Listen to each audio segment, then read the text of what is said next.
Sebab itu tidak salah kalau orang Kristen menuhankan Yesus. Begini brother, sebetulnya kata menuhankan itu seperti apa yang brother maknai? Apakah seperti umat Islam atau seperti pandangan Kristen? Sebab begini, jangan ke Islam dulu ya. Nanti sebab begini Islam, brother, dalam ayat yang lain, kalau kata Tuhan itu merujuk kepada Sang Pencipta atau Yang Maha Kuasa, kenapa dalam Injil yang lain ada narasi yang disampaikan oleh Yesus bahwa Tuhan itu adalah perut mereka? Ketika orang hanya berpikir masalah duniawi, hanya berpikir masalah makan dan minum, Yesus katakan Tuhan mereka adalah perut mereka. Artinya apa? Mereka menghambakan diri kepada keinginan mereka untuk memuaskan kedagingan mereka lewat apa? Makan minum. Jadi kata Tuhan itu tidak merujuk sepenuhnya kepada Yang Maha Kuasa, kepada Sang Pencipta. Memang kalau kita merujuk kepada Yesus sebagai Tuhan, ya jelas secara keyakinan kami orang Kristen berarti Yesus itu Sang Pencipta, karena ada dalilnya. Dalam Yohanes 1 ayat 3, segala sesuatu yang dijadikan oleh Dia dan tanpa Dia tidak ada sesuatu pun yang akan terjadi. Kata Dia di sini ini merujuk kepada Yesus. Dalam Yohanes 1 ayat 14, Sang Firman itu menjadi daging. Dalam Yohanes 1 ayat 18, memang Allah itu tidak bisa dilihat, tetapi Tuhan menampakkan diri kepada apa? Ketunggalan dari Yesus yang bisa nampak, yang bisa diraba, bahkan yang bisa dilihat oleh manusia. Itu sebabnya keyakinan orang Kristen mengenai masalah ketuhanan itu jelas, tidak hayalan, tidak halusinasi. Itu jelas ya. Oke, silakan. Ya. Tadi Yong ya membawa 17 Yohanes 17 ayat 6 ya. Aku telah menyatakan namamu kepada semua orang. Di sini dikatakan namamu, bukan nama aku, bukan namaku, tapi namamu. Jadi ada dua entitas. Ya, yang engkau berikan kepadaku dari dunia. Ya. Jadi menyatakan nama siapa? Nama Bapa, nama Tuhannya kepada semua orang. Orang apa? Yaitu yang engkau berikan kepadaku dari dunia. Ya. Jadi bukan mereka yang memilih aku, tetapi Bapakku memilih kalian untuk datang kepadaku. Begitu, ya. Jadi kalau menjadi murid Yesus jangan sombong mengatakan, kan saya mengikuti engkau. Bukan, karena Bapa memilih aku untuk datang kepada Yesus. Gitu, ya. Jadi ada peran Bapa, ada peran Yesus. Ya, apa ini di sini tanggapi sebentar aja. Jangan terlalu panjang-panjang ya. Satu-satu kita naik tangga. Satu tangga sampai ke atas. Saya akan tuntun. Nanti kamu menaik tangga, naik 3, 4 di atas, saya harus kejar Anda ke atas. Ya, jangan-jangan Anda sebelum ke atas sudah jatuh. Jadi jangan banyak-banyak ya, saya akan ikuti. Sampai mana juga saya ikuti, tapi jangan panjang-panjang ya. Oke, tanggapi.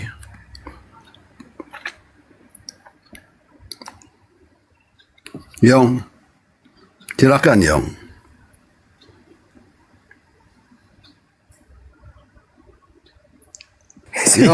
Si Yong ini orang lagi ngomong dia kagak dengerin, wah kagak ngehormatin banget. Assalamualaikum warahmatullahi wabarakatuh. Waalaikumsalam warahmatullahi wabarakatuh. Masya Allah. Izin nyimak teman-teman, Oke. silakan. Ya, Guru. Tapi sebat izin Ya, saya akan ingin Gurunda. tanggapi. Izin Ustaz. Izin nyimak. Bentar Bang. Lanjut, Bunda, lanjut. Bang Inyong ingin satu data ya untuk membantah semua yang kau katakan. Nah, coba baca di Kisah Para Rasul ya. Apa bunyinya itu di Kisah Para Rasul? Allah yang telah menjadikan bumi dan segala isinya. Tadi kan yang kau bawa itu di Yohanes itu kan ambigu, nggak jelas ya siapa di situ dia, siapa yang mencipta di situ. Allah yang telah menjadikan bumi dan segala isinya. Ia yang adalah Tuhan atas langit dan bumi. Tidak diam dalam kuil-kuil buatan tangan manusia dan juga tidak dilayani oleh manusia. Dia yang memberikan nafas dan hidup kepada semua orang. Ini baru Allah, ini baru Tuhan. Seperti seiring dengan perkataan Yesus ya di dalam Matius 11:25. Pada waktu itu berkatalah Yesus, aku bersyukur kepadamu Bapa, atau Allah, kan Bapa itu dibibelkan Allah, atau kalian plesetkan Allah gitu loh. Aku bersyukur kepadamu Bapa, Tuhan langit dan bumi. Jadi siapa yang Tuhan? Itu Bapa atau Allah. Dia adalah Tuhan langit dan bumi. Seperti dikonfirmasi tadi di Kisah Para Rasul, bahwa Allah yang menciptakan bumi beserta isinya, yang memberikan nafas dan hidup kepada semua orang. Itu aja untuk menanggapi ya. Silakan lanjut Gurunda. Biar teman kita, silakan. Ya, jadi begini, Gurunda. Coba kita tanya dulu ya Pak Kripto. Jadi memang Pak Kripto ini sedang mengajari Iyong karena memang Ustadz Tahta tadi sudah capek dan Pak Kripto juga Kristen gitu. Cuman Pak Kripto meyakini bahwa Yesus bukan pencipta langit dan bumi. Benar Pak Kripto? Betul. Oke, tetapi penyakit Pak Kripto di dalam penyaliban ya Pak Kripto ya? Apa penyakitku? Aku mengatakan penyakitku Iya, apa? maksudnya Pak Kripto masih percaya terhadap penyaliban Yesus gitu. Oh ya tentu. Nah, itu kalau Yong sih, kalau Yong sudah kagak usah ditanya, dia kronis banget penyakitnya. Mungkin Ustaz Gurunda bisa memberikan pencerahan kepada Pak Kripto tentang masalah penyaliban mungkin. Fadl Gurunda.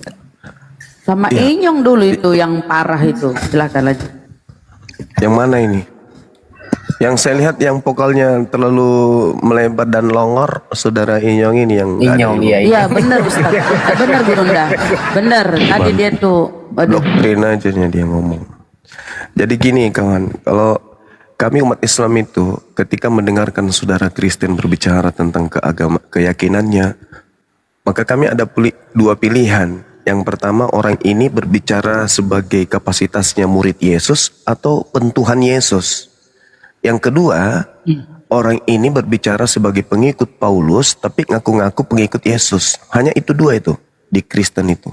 Tidak ada selebihnya. Nah, ternyata setelah kita lihat seluruhnya Kristen ketika berbicara pasti mereka ini adalah pengikut Paulus, penyembah Kristus. Kristus yang mereka sembah, yang datang kepada Paulus, tapi yang mereka upayakan, mereka lantik Tuhan adalah anak Maria. Di situ nggak nyambungnya. Yang datang kepada Paulus itu memang Tuhan kalian, dewa kalian itu, Kristus itu. Itu sembahan kalian memang. Itu sembahan yang datang men-setting dirinya untuk disembah. Beda dengan Yesus datang kepada Bani Israel untuk dirasulkan. Jadi jangan terlalu longor kalau berbicara. Anda harus sadar kelas dulu. Saya berbicara ini sebagai kapasitasnya apa? Pentuhan Kristus yang datang kepada Paulus atau penrasul Yesus yang datang kepada Bani Israel. Harus Anda bedakan. Jangan Anda ambil dua-duanya. Nanti ujung-ujungnya apa? Yesus 100% manusia. Habis itu Yesus juga 100% Tuhan. Nah ini karena Anda rakus, Anda serakah. Anda mengambil dua Yesus. Yesus yang asli dan Yesus yang palsu. Anda rangkul dua-duanya. Anda telan, jadilah Kristen. Begitu saudara Inyong. Jadi Anda mulai hari ini harus membedakan antara Kristen dan Yudaism. Kalau Yudaism yang menerima Yesus, hanya mendudukkan Yesus itu sebagai utusan Tuhan. Seluruh firman yang Yesus sampaikan kepada muridnya menghantarkan murid Yesus mengaku Yesus itu utusan Tuhan. Yohanes 18 nomor 7. Sedangkan Paulus mengajarkan pengikutnya Roma 10:9 nomor 10, Yesus yang mati jadi mayat itu keluar dari kubur untuk jadi Tuhannya Kristen. Beda, jadi jangan pede di hadapan kami. Anda mencoba untuk menggabungkan dua Yesus yang tidak sama. Yesus yang adalah Rasul dan Yesus yang adalah Kristus yang mengaku Tuhan untuk disembah oleh orang-orang Barat. Demikian saudara, tanggapi. Pakai ilmu tapi ya. Oke. Ya, apa yang dinarasikan oleh saudara Suma tadi yang mengatakan bahwa Yesus itu bukan Tuhan. Ya, bagi kami tidak lazim.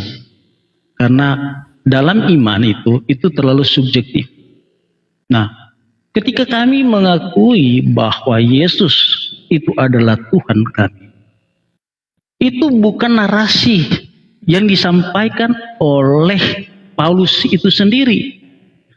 Tetapi dalam Lukas 2 ayat 10 sampai 12, malaikat langsung menyampaikan kepada Maria. Dalam Yohanes 13 ayat 13, sekalipun Yesus itu adalah Tuhan, sekalipun Yesus itu adalah Allah, dia tidak ingin ya supaya dia mau meminta kepada murid-muridnya, ada pengakuan dari murid-muridnya mengakui bahwa Yesus itu adalah Tuhan. Tetapi ketika Yesus mengerjakan apa yang dilakukan oleh Bapa, ya, setiap pekerjaan yang dilakukan Yesus itu dilakukan oleh Bapa, dan setiap pekerjaan yang dilakukan oleh Bapa itu dilakukan Yesus. Maka di situ murid-murid Yesus menyimpulkan bahwa yang mereka mengatakan Yesus itu adalah Rabi,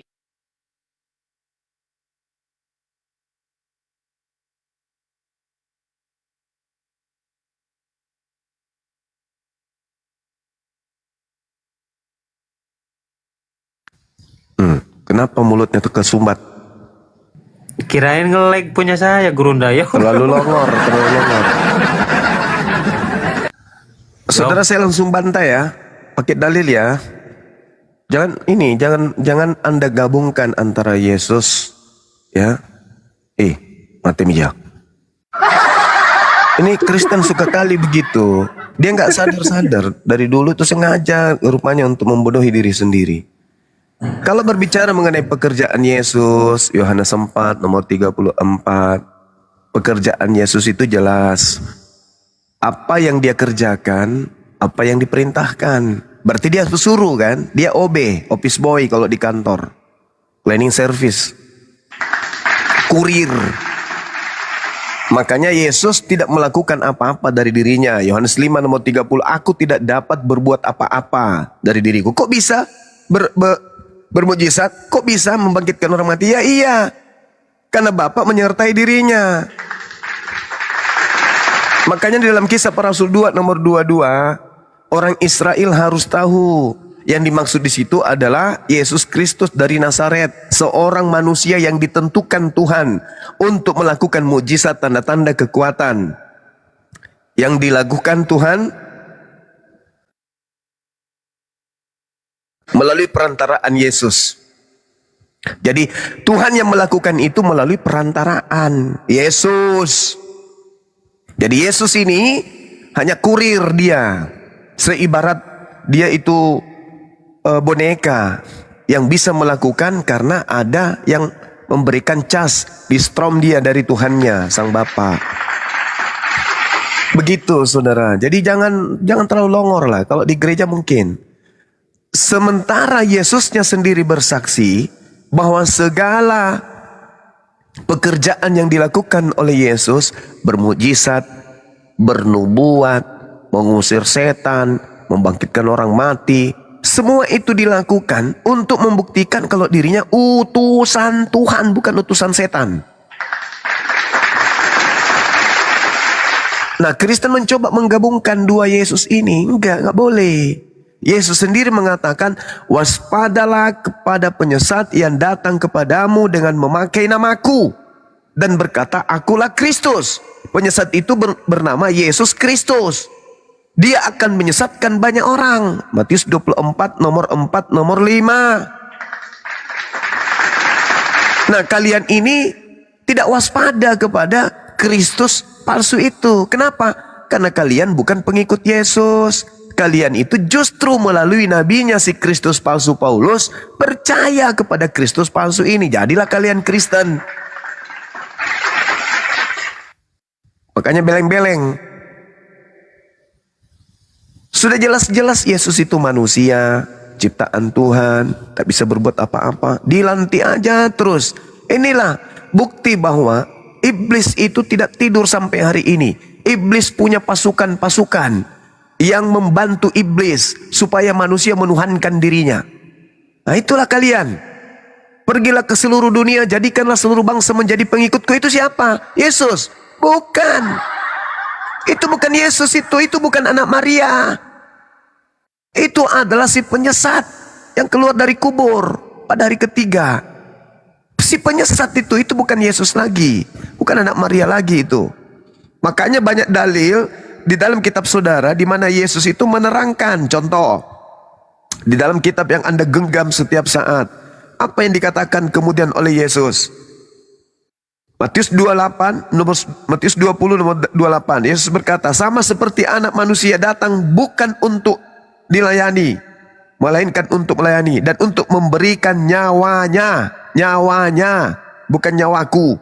Markus 9:31, Yesus berkata, anak manusia akan diserahkan kepada manusia dan mereka akan membunuh dia, bukan membunuh aku. Markus 10 nomor 33, mereka akan menyerahkan dia. Itu perkataan Yesus, bukan menyerahkan aku, menyerahkan dia. Lukas 18:33, Yesus berkata, mereka menyesal dan membunuh dia dan bangkit pada hari ketiga. Dia itu bukan aku. Belajar lagi saudara Kristen. Ini kerangka berpikir dalam beriman ini harus diajarkan lagi. Andai saja gereja bisa mengundang saya akan melakukan penataran kepada Kristen-Kristen untuk mendudukkan akal sehat itu sebagai sinar serpihan cahaya dari ilahi, agar Kristen ini bisa menerima item-item penyampaian yang ada di dalam Bible. Meskipun bukan firman Tuhan, tapi Bible itu mensiratkan adanya setitik kebenaran karena dituliskan berdasarkan hasil penyelidikan. Coba gereja-gereja atau sekutu-sekutu Kristen gereja di Indonesia, jadwalkan saya untuk datang, kemudian kumpulkan seluruh Kristen Indonesia biar saya datang kasih pencerahan kepada kalian. Demikian.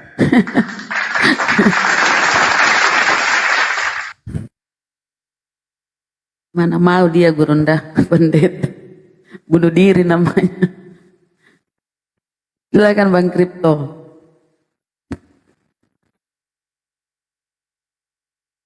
Saya tidak mau menanggapi Bang Suma. Saya sudah pernah berdiskusi dengan dia. Jadi saya rasa udah cukup lah. Tapi kalau untuk Iyong, saya mau. Mana Iyong sekarang? Kemana ya Iyong? Berarti tinggal penyaliban yang diimani ini ya, tidak menuhankan Yesus, cuma diimani penyaliban ya. Tinggal dikit ya Bang ya. Banyak itu perbedaannya. Yesus disalib, Isa tidak disalib. Berarti beda ya Bang ya, Yesus dengan Beda. dia anak yang dilahirkan Maria dengan Nabi Isa ya.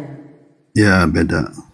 Anda bisa membuktikan ada dua di muka bumi ini, ada dua sosok manusia di muka bumi ini yang melahirkan tanpa seorang laki-laki, tanpa adanya hubungan dengan seorang laki-laki. Bisa dibuktikan, oleh itu beda. Itu kan kabar. Kecuali yang disalib, yang dituhankan Kristen itu beda dengan Nabi Isa kami. Itu ya. itu kan kabar. Silakan Ustaz.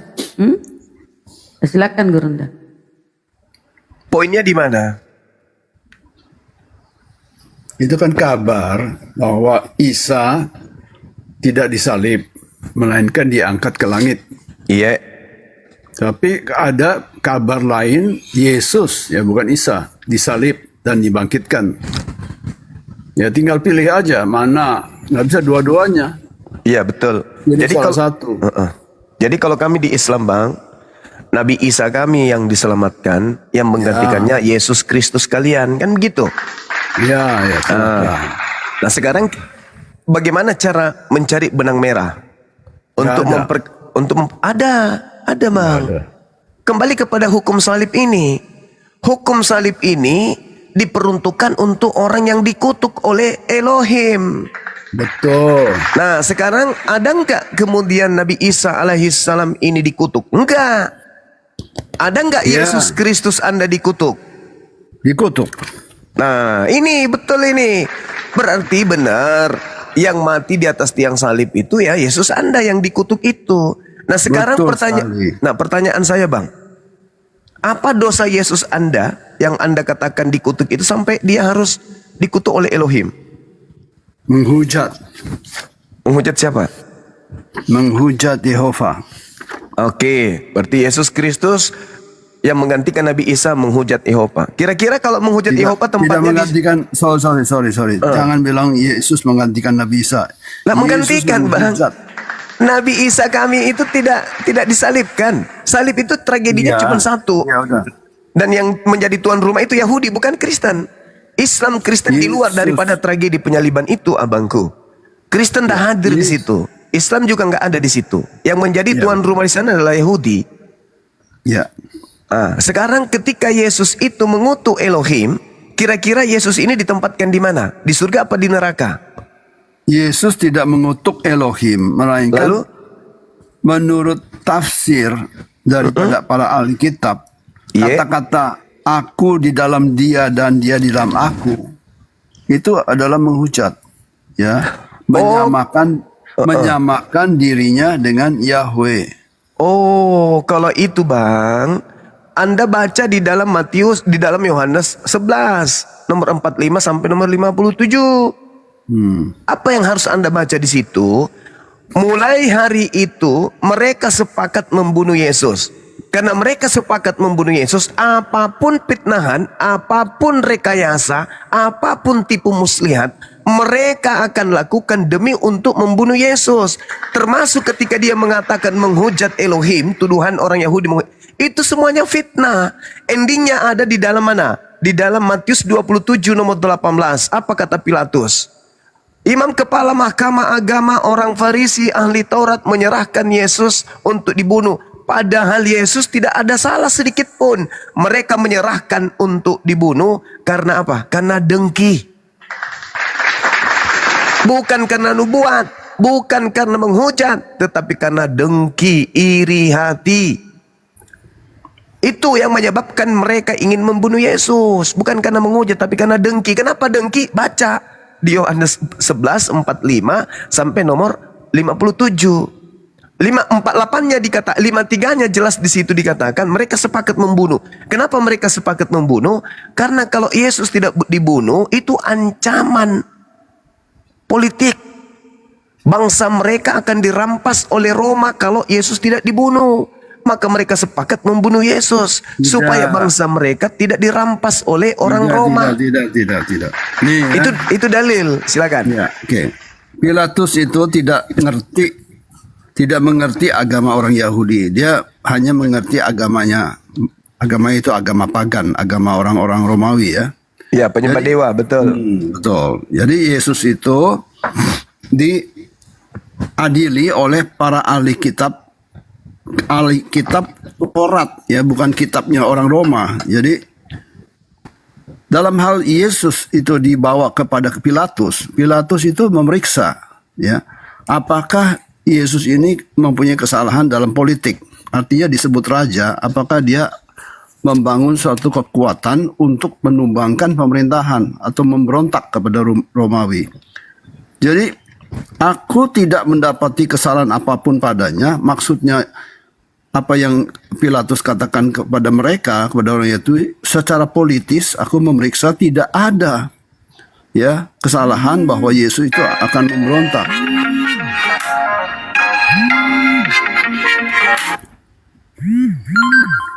Ya. Jadi maukah kamu, ya, tetapi pada kamu ada kebiasaan, ya. Ini di Yohanes pasal 18 ayat 38b, ya.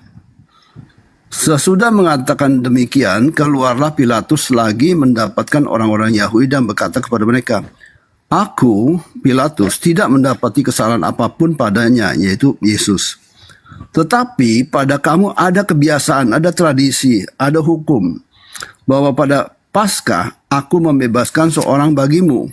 Maukah kamu supaya aku membebaskan raja orang Yahudi bagimu?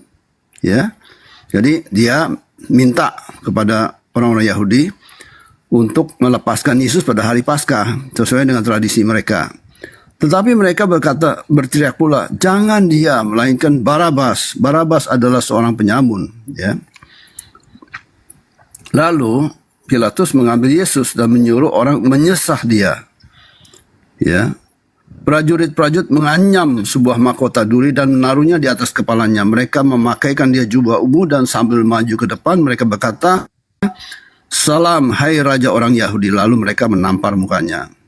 Ya, jadi diolok-oloklah Yesus sebagai raja Yahudi, ya, yang tidak memberontak, ya. Aku tidak mendapati kesalahan apapun daripadanya. Bahkan ketika Pilatus bertanya, "Apakah engkau seorang raja? Kerajaanku bukan dari dunia ini." Ya, betul. Jadi Pilatus itu hanya melaksanakan hukuman mati yang diturunkan atau ditimpakan kepada Yesus karena Yesus melanggar hukum Taurat, bukan karena dengki. Ya, bukan karena dengki. Salah kalau di belakang buku karena dengki. Dia itu melanggar hukum Taurat dengan perkataan yang lugas, dia adalah pendosa. Gitu. Ya. Oke. Ya. Oke, jadi yang Anda sampaikan ini pembelaan Anda lagi-lagi sebagai pengikut Kristus yang datang kepada Paulus itu. Sekarang saya kasih data, Bang. Saya kasih data. Di dalam Yohanes 11 nomor 45 sampai nomor 57, banyak di antara orang-orang Yahudi yang datang melawat Maria. Ini setelah membangkitkan Lazarus. Yang menyaksikan sendiri apa yang dibuat oleh Yesus kepadanya. Tetapi ada yang pergi kepada orang-orang Farisi melaporkan kepada mereka apa yang telah Yesus perbuat. Lalu imam-imam kepala dan orang-orang Farisi memanggil mahkamah agama untuk berkumpul, dan mereka berkata, "Apa yang harus kita perbuat? Sebab orang itu membuat mukjizat banyak. Yesus ini melakukan banyak mukjizat. Apabila kita biarkan Yesus, maka semua orang yang akan percaya kepadanya. Apabila kita biarkan Yesus, maka orang banyak akan percaya kepadanya. Dan kalau itu terjadi, orang-orang Roma akan datang dan akan merampas tempat suci kita serta bangsa kita." Tuh, ini latar belakangnya tuh. Kalau kita biarkan Yesus bermukjizat terus, maka akan semakin banyak orang yang percaya kepadanya. Kalau semakin banyak orang yang percaya kepadanya, maka orang Roma akan datang merampas tempat suci kita dan bangsa kita. Itu latar belakangnya. Bukan dosa waris segala macam, bukan nebus dosa segala macam. Ini latar belakangnya. Tetapi seorang di antara mereka, yaitu Kayafas, imam besar. Nah, ini imam besar ini, bukan kaleng-kaleng. Bukan pastor, bukan pendeta, apalagi jemaat.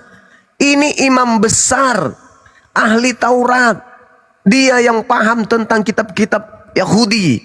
Imam besar pada tahun itu berkata, "Kamu tidak tahu apa-apa dan kamu tidak insaf, bahwa lebih berguna bagimu jika satu orang mati, yaitu Yesus, untuk bangsa kita, daripada seluruh bangsa kita ini binasa." Tuh, imam kepala ini yang ngomong. Lebih baik satu orang mati untuk bangsa kita daripada seluruh bangsa kita ini binasa. Hal itu dikatakannya bukan dari dirinya sendiri, tetapi sebagai imam besar pada tahun itu. Sebagai imam besar, pendeta nggak nyambung, nggak level dia. Dia imam besar. Tahun itu pun dia bernubuat. Apa nubuatannya? Yesus akan mati untuk bangsa Israel. Dan bukan hanya untuk bangsa Israel saja, tetapi juga untuk mengumpulkan dan mempersatukan anak-anak Elohim yang bercerai-berai, yaitu anak-anak Yakub. Jadi bukan hanya Yehuda, bukan Israel saja, bukan cuma satu orang saja, bukan satu golongan saja, tapi seluruh anak-anak Yakub yang sudah dibuat bercerai-berai. Itulah Yesus tujuannya mati. Ya. Maka dikatakan, sabar. Maka dikatakan di data nomor 53-nya, mulai hari itu mereka sepakat membunuh Yesus. Nah, disitulah mulai kemudian Yesusnya diputuskan untuk dibunuh dengan cara apapun. Bukan karena unsur yang lain. Dosa waris lah, tebus dosa lah, menerima kutuk lah. Nggak ada itu. Itu cuma tempelan yang kemudian dimasukkan oleh orang-orang Kristen dan pendahulunya.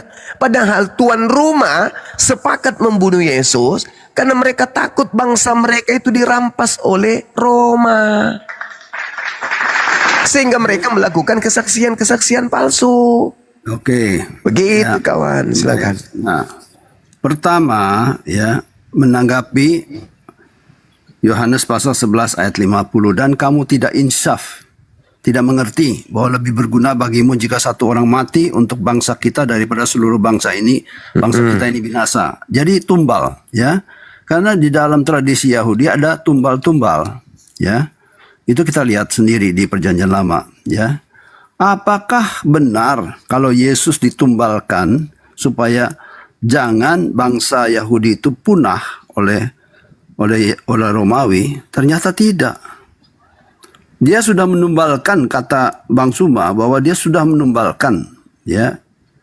Tetapi buktinya pada tahun 70 hancurlah bait Allah itu diruntuhkan oleh orang Roma dan bercerai-belailah mereka, lari, ya, pada pembunuhan besar-besaran. Nah, itu berarti tumbal itu sia-sia kan?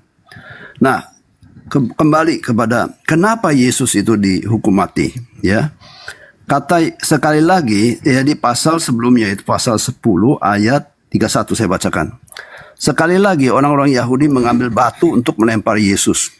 Kata Yesus kepada mereka, banyak pekerjaan baik yang berasal dari Bapakku, ya, bukan dari diriku sendiri, ya, yang kuperlihatkan kepadamu, menyembuhkan orang, ya.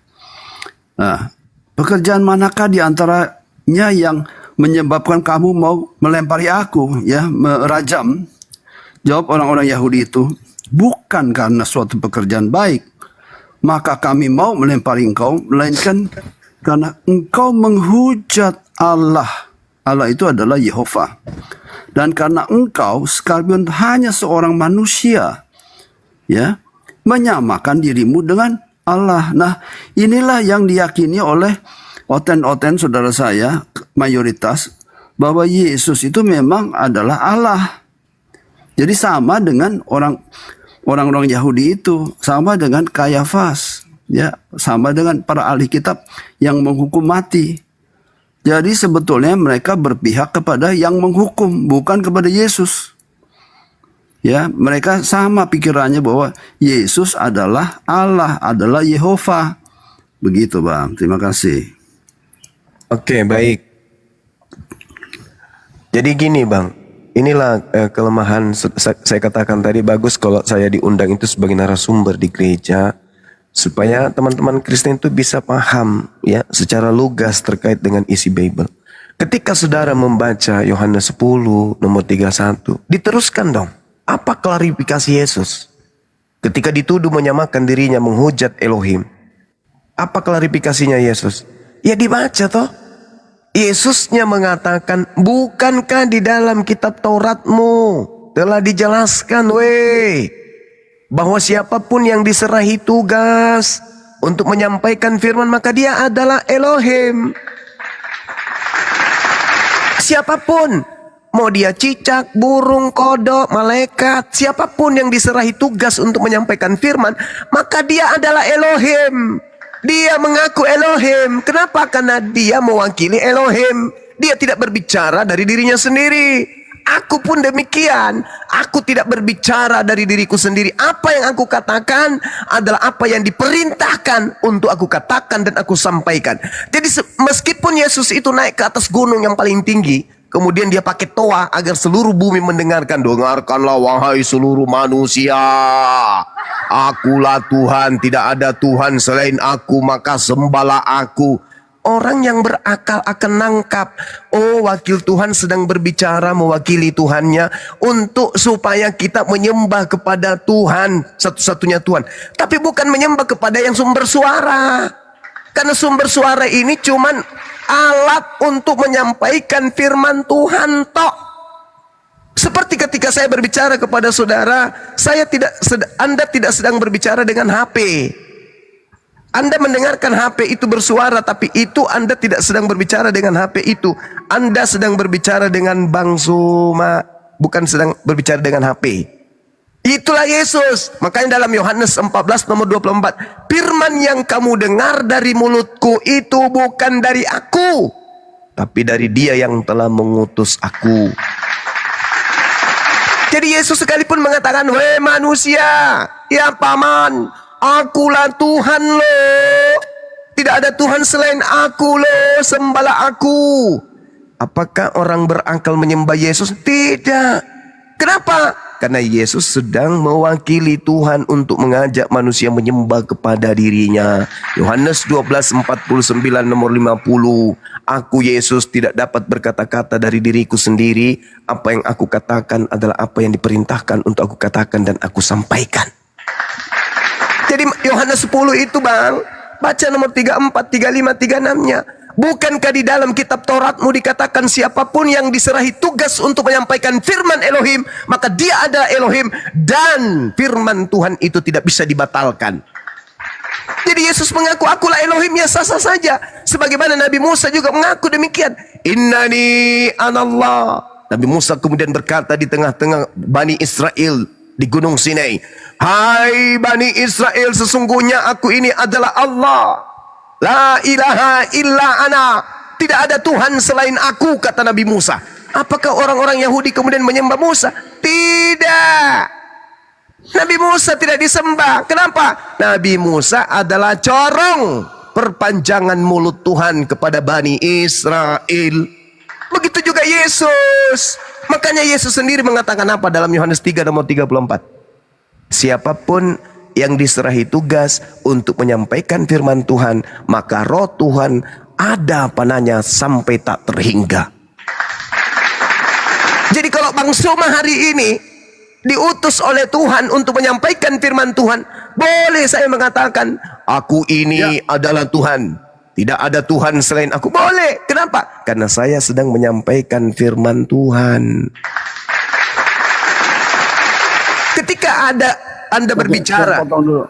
Bang Suma, saya dipanggil silakan. istri saya. Saya dipanggil istri saya untuk pergi. Ya, Silakan. maaf ya.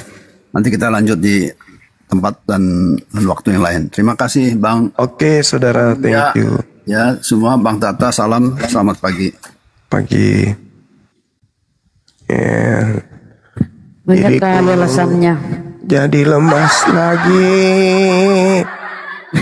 Tak ada lagi menu makanan siang ini. Lemas lagi. Tinggal nunggu. Banyak alasannya kabur. Ya begitulah teman-teman sekalian.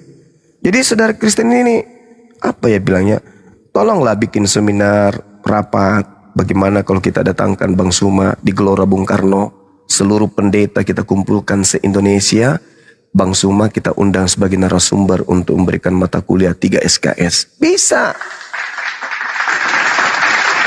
Bagaimana sudut pandang akal menyikapi secara netral isi Bible? Apa yang mesti akal selami, dalami, kemudian lakukan ketika melihat pernyataan-pernyataan Yesus di dalam Bible?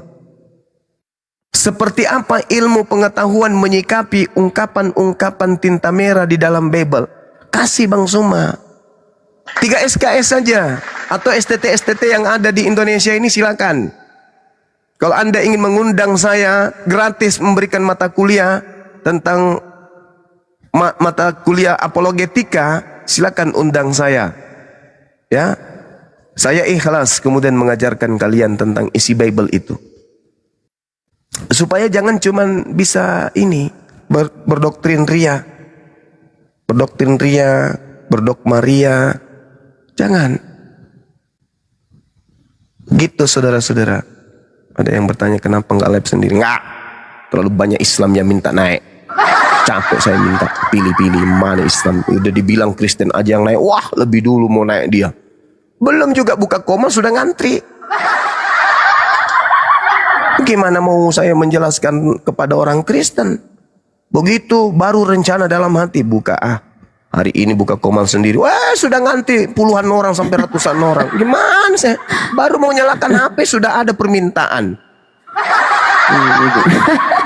Lebih banyak saya ngulik-ngulik, mengutui mana Islam, mana Kristen daripada saya naikkan orang. Astagfirullahaladzim. Nah, itu lagi datang lagi si Inyong tadi ya. Keren. Lanjut Bang Inyong. Silakan saudara, mau ngundang saya menjadi narasumber di gereja Anda? Gratis. Supaya kalian saya ajarin Bible, jangan longor kali.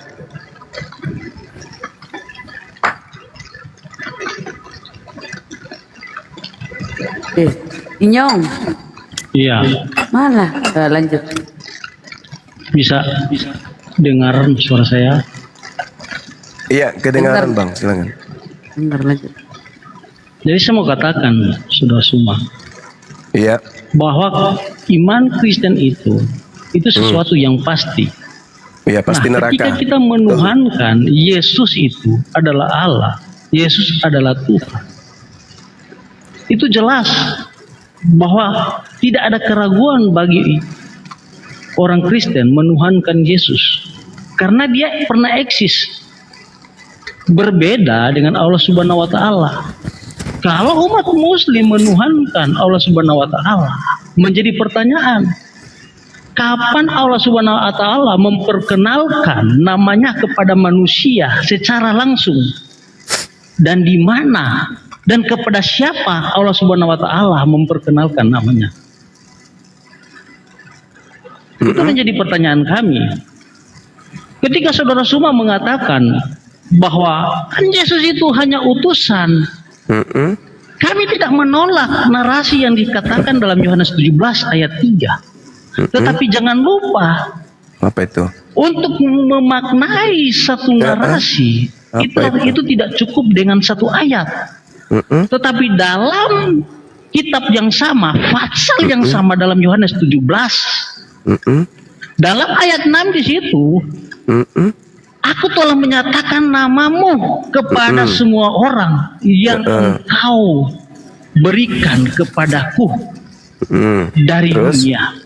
Jadi nama Bapa itu adalah nama Yesus sendiri. Karena dalam Keluaran 3 ayat 6, aku telah menampakkan diri kepada nenek moyangmu, kepada Abraham, Ishak dan Yakub, tetapi dalam nama Yahweh itu aku belum menyatakannya. Apakah nama Yahweh itu bukan nama? Tetapi dalam Keluaran pasal 3 ayat 14 dan 15, Tuhan sudah memperkenalkan nama Yahweh itu. Tetapi dalam Keluaran 3 ayat 6, dalam nama Yahweh itu dia belum menyatakan namanya. Berarti ada nama lain dari nama Yahweh itu, nama penyelamat, sesuai dengan Yesaya 43 ayat 11. Tidak ada juru selamat yang lain selain dari aku. Jadi jelas iman Kristen, ketika orang Kristen menuhankan Yesus sebagai Tuhan, itu bukan sekedar halusinasi, tetapi itu diucapkan oleh para nabi dalam kitab Perjanjian Lama, dan disampaikan langsung oleh murid-murid Yesus, bahkan disampaikan langsung oleh malaikat Jibril. Karena dalam Yesaya 9 ayat 5 sampai 7, seorang anak telah lahir bagi kita, lambang pemerintahan ada di atas bahunya, dan orang menyebut dia Allah yang kekal, penasihat ajaib, Bapa yang kekal, Raja damai. Itu sudah jelas. Nah, kalau saudara cuma membantah bahwa Yesus itu bukan Tuhan, ya, pertanyaan saya, apakah Tuhan itu pernah mati atau tidak? Tidak. Kalau Tuhan itu tidak pernah mati, Suma, dalam narasi yang disampaikan oleh Nabi Ayub dalam Ayub 19 ayat 25, penebusku yaitu Yahweh akan bangkit dari atas debu.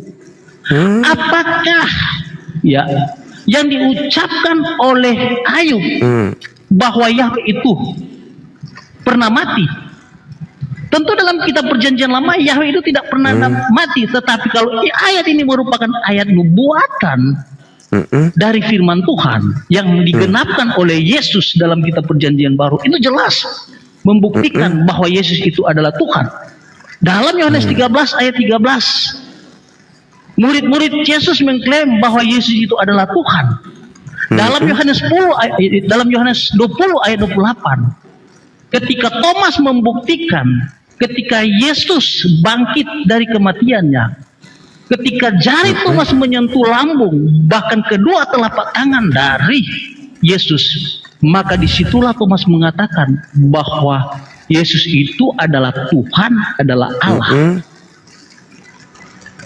Pertanyaan saya semua, buktikan Allah Subhanahu wa Ta'ala itu pernah menyampaikan nama Allah itu merupakan namanya sendiri, dan kepada siapa dan di mana Allah Subhanahu wa Ta'ala menyampaikan nama itu, dan siapa saksinya? Silakan.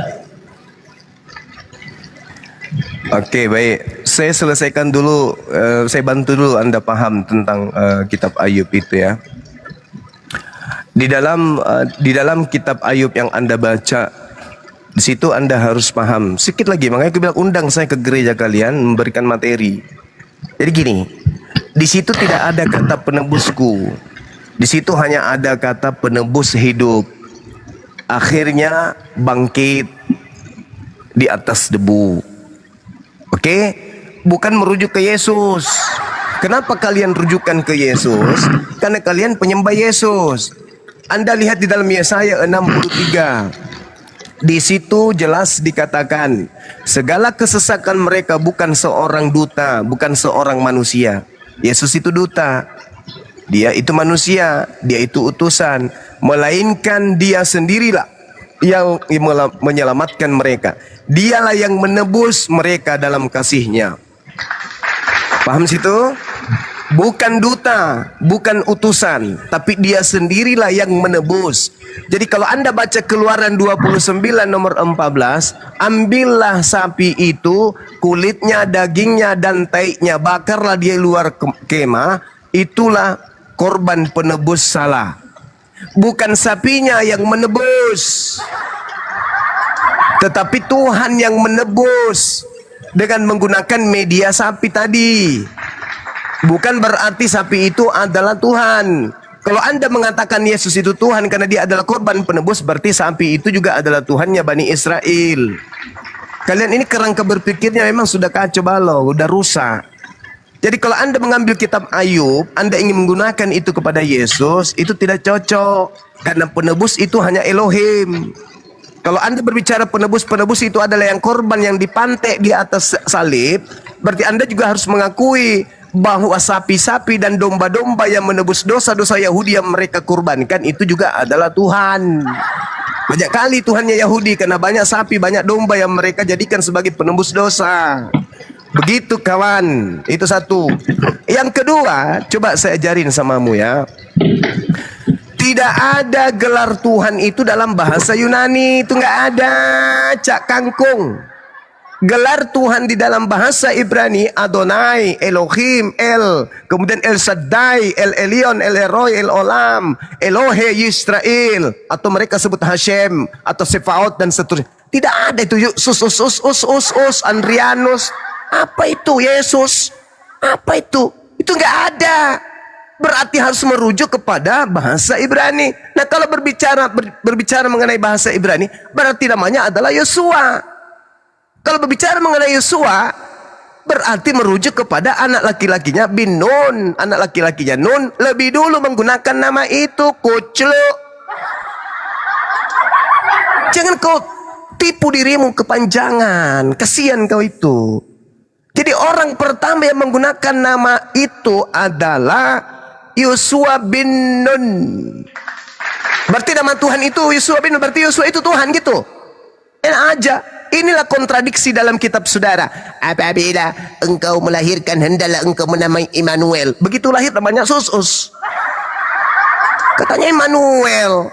Lalu Anda loncat lagi ke Yesaya 14. Yesaya 7:4. Apa urusannya? Saudara nih tak ajarin ya. Lagi-lagi nih orang-orang Kristen ini harus mengundang Bang Sumen untuk ngajarin kalian di gereja nih. Di dalam kitab Yesaya 1 sampai Yesaya 66, sedikit pun tidak ada berbicara mengenai Yesus. Jadi jangan kau jilat-jilat kitabnya Yahudi itu, jangan. Ya. Yesaya itu dari kitab bab 1 sampai Yesaya 66 itu berbicara mengenai Yerusalem dan Yehuda. Oke? Yesus memang betul berasal dari Yerusalem, tapi sayangnya Yesus tidak hidup di zaman Hizkia. Yesus tidak hidup di zaman Ahaz. Yesus tidak hidup di zaman Yotam. Yesus tidak hidup di zaman Uzia. Sedangkan penglihatan yang dilihat oleh Yesaya bin Amos tentang Yehuda dan Yerusalem itu mencakup zaman Yotam, zaman Uzia, zaman Ahaz, zaman Hizkia. Belajar lagi Kristen ini. Kalian harus sering-sering dengarkan Bang Zuma supaya kalian itu tercerahkan. Ya. Jadi jelas dikatakan di Yesaya itu untuk raja-raja Yehuda dan raja-raja Yerusalem pada masa Uzia, Yotam, Hizkia dan Ahaz. Bukan zaman Pilatus, bukan. Ayat-ayat wae. Nah, satu terakhir supaya kamu itu bisa sehat. Kamu baca 1 Korintus 8 nomor 6. Saya ulang, kamu baca nomor 6 bab 8 Korintus 1. Saya ulang lagi, 1 Korintus 8 nomor 6. Saya balik lagi, nomor 6 bab 8 Korintus 1. Paham? Baca itu. Dengarkan. Namun bagi Kristen hanya ada satu Elohim saja, yaitu Bapa, yang daripadanya berasal segala sesuatu, dan untuk Dia Kristen hidup. Dan satu Tuhan saja, jangan kau tambah-tambahi 2, 3, 4, 5, 6, 7, 8. Kau gigit juga nanti kupingmu. Dan satu Tuhan saja, yaitu Yesus. Jadi Yesus itu Tuhan yang independen.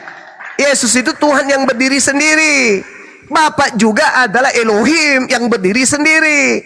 Jangan kau gabung-gabung, kau celuk. Jadi kau harus banyak belajar tuh. 1 Korintus 8 nomor 6. Allah cuman satu, dewa cuman satu, yaitu Bapa. Tuhan cuman satu, yaitu Yesus. Jadi Bapa bukan Tuhan, Yesus bukan Allah. Jangan kau gabung-gabung. Ya, ujung-ujungnya Tuhan ternyata Tuhan, bukan Tuhan. Jadi cuman satu Tuhan junjungan, yaitu Yesus. Dan hanya ada satu pencipta, yaitu Bapa. Yang kau masukkan Yesus di situ, nanti terselip diinjak kakinya sama Bapa. Begitu saudara. Jadi hanya orang yang Kristen yang bisa kemudian menggabungkan antara anak Maria yang bukan Tuhan dengan Kristen yang seenaknya saja menggabungkan antara Kristus penyesat yang datang kepada Kristen dengan Kristus yang asli yang datang kepada Bani Israel. Saya ingin bertanya kepada saudara supaya karena tidak ada tema di sini, jadi kemana-mana perginya. Saya ingin bertanya kepada saudara. Apakah Anda percaya perkataan Yesus yang berkata, waspadalah kepada Yesus palsu yang akan datang setelahku? Percaya enggak? Dia Yesus palsu ini akan menyesatkan banyak orang. Anda percaya?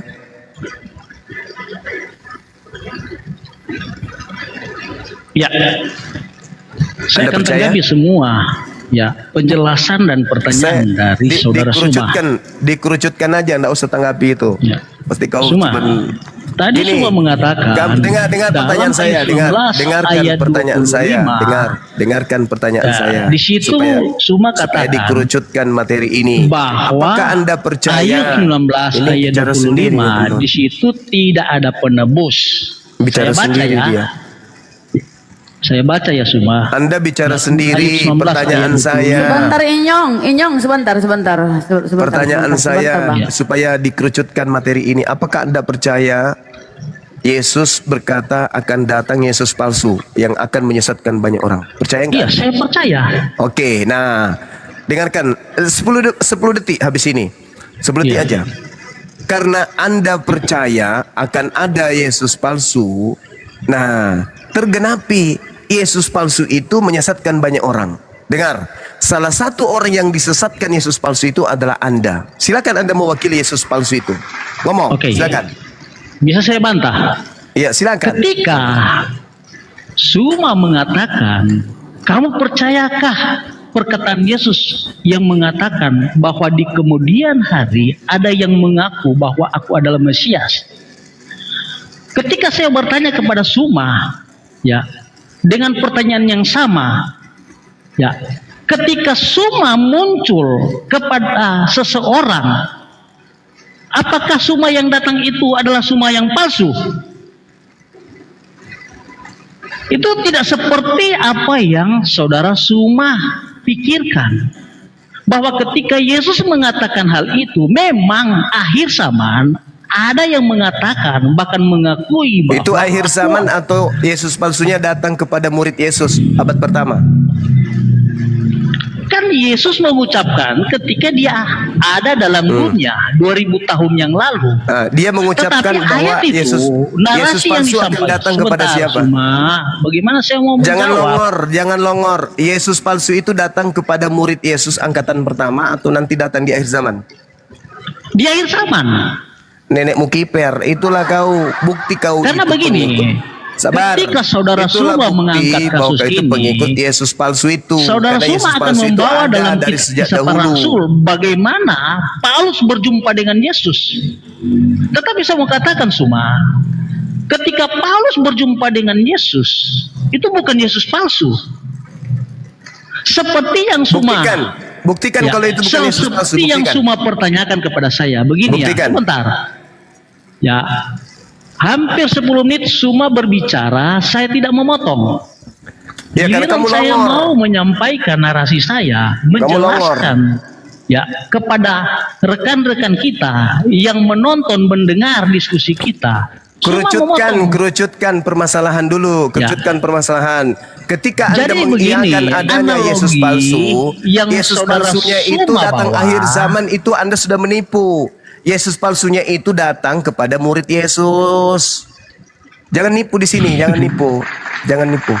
Yang nipu siapa, Suma? Kamu mengatakan Yesus palsunya datang di akhir zaman, padahal Yesus palsunya itu datang ke murid Yesus.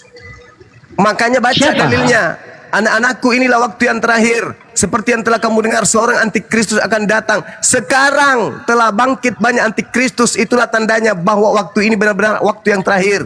Memang mereka berasal di antara kita. Sekarang itu kapan? Iya, itu tidak masalah dengan ayat itu, Suma. Suma, Sekarang itu maksudnya kapan? Itu tidak Akhir masalah zaman? dengan ayat itu. Akhir Ketika zaman? orang-orang Yahudi berusaha Akhir zaman atau pada membunuh zaman Yesus, itu? ketika para imam-imam orang Yahudi ingin menyalibkan Yesus, bahkan melontari Yesus dengan batu, di situ membuktikan bahwa perkataan Yesus benar, bahwa zaman Yesus itu sudah ada antikris, Nah, ada yang bagus. menolak Yesus, termasuk Bagus. Suma di akhir zaman ini. Monyet. Iya. Nah, Udah, tadi kamu turun, Suma kamu mengatakan longor, kamu longor, dalam kamu ayat longor. 19 ayat 20, Udah, oh, di kamu situ ke tidak gereja, ada kata colok pantat penebus. pendeta. Udah, mulutmu Itu modal lebar dadain. congor. Itu sebabnya apa Udah, yang disampaikan kamu oleh turun. Edis terhadap Bang Suma itu Turun, terbukti longor.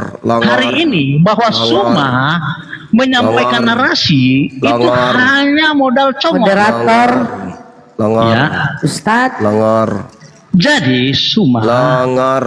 Penipu. ketika saya menjelaskan penipu. Ini pada harus bagian mana ya? pertama tadi diskusi Udah, saya kamu saudara moderator. turun, penipu. saya bertanya kepada Suma, Udah, kamu turun. ya, kapan dan di mana Allah udah, telah Inyong. memperkenalkan Udah, namanya saya kepada yang turun manusia kalau gitu. termasuk Udah.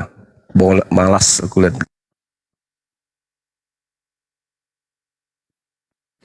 kok moderator di mana sih?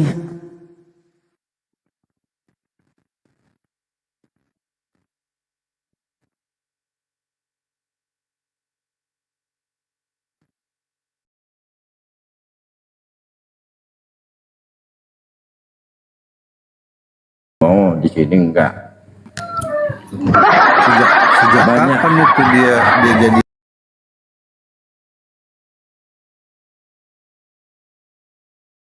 Jangan habis bertanya langsung kabur.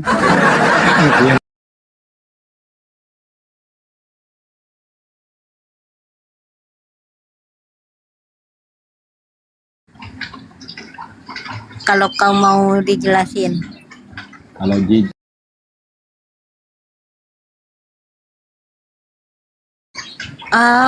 Kalau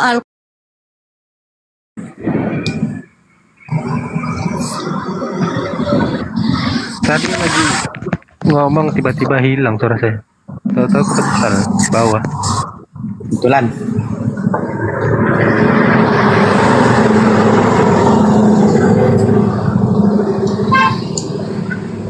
Betulan kau naik, betulan. Lo ngomong betul. Tadi lagi ngobrol sama dia nih.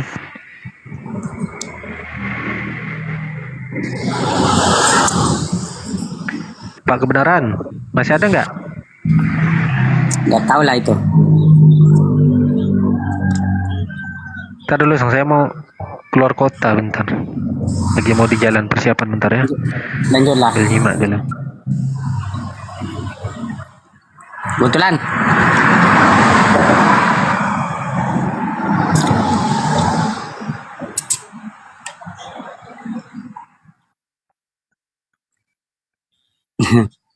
Bang Suma official apa ini?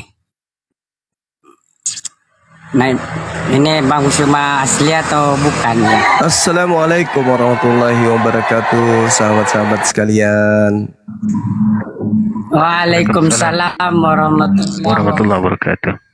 Iya, salam kenal semuanya yang ada di sini. Bunda dikira. Baik, Masya Allah. Alhamdulillah, Masya Allah. Ya, salam kenal. Siap. Ini baru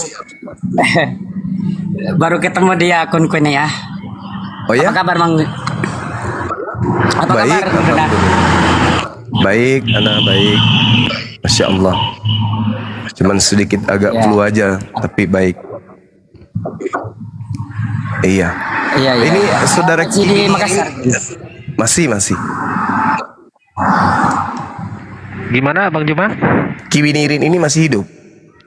Hidup tadi lagi diskusi sama saya dia. Hmm. Cuman saya kepental, masuk lagi mute dia tuh. Tadi bicara ini, enak sih sama dia nih. Iya. Kalau berdata sih nggak apa-apa ya. Kalau cuman Iya, longor betul. aja mending diturunin. Cari yang berdata. Kebetulan. Yang berdata. Iya, gimana? Enggak, ini kebetulan tadi mau diskusi terus tapi Kalau di sini namanya bukan kebenaran, Akhi Juma. Tapi kebetulan kami buat dia namanya. Oh, kalau saya nyebutnya Kibinirin. Kibinirin. Ya, dari dulu aku nyebutnya Kibinirin. Karena tidak pernah benar. Kalau benar asli itu nggak pernah benar. Kibinirin. Sebentar. Ini Zuma ini kok mengatakan saya nggak pernah bernarasi secara benar. Maksudnya apa? Iya itu.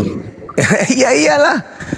Benar menurut perspektif dogma doktrin Anda, tapi bertentangan dengan isi Bible, ucapan-ucapan Yesus khusus. Bagaimana kalau kita buktikan? Misalnya Gimana? saya katakan gini, bahwa Isa itu sekaman dengan Musa dalam Al-Qur'an. Setuju nggak? Enggak dong, masuk zaman dengan Nabi Musa, Masya Allah. Oke, saya buktikan juga kalau Yesus itu sezaman dengan Daud. Gimana?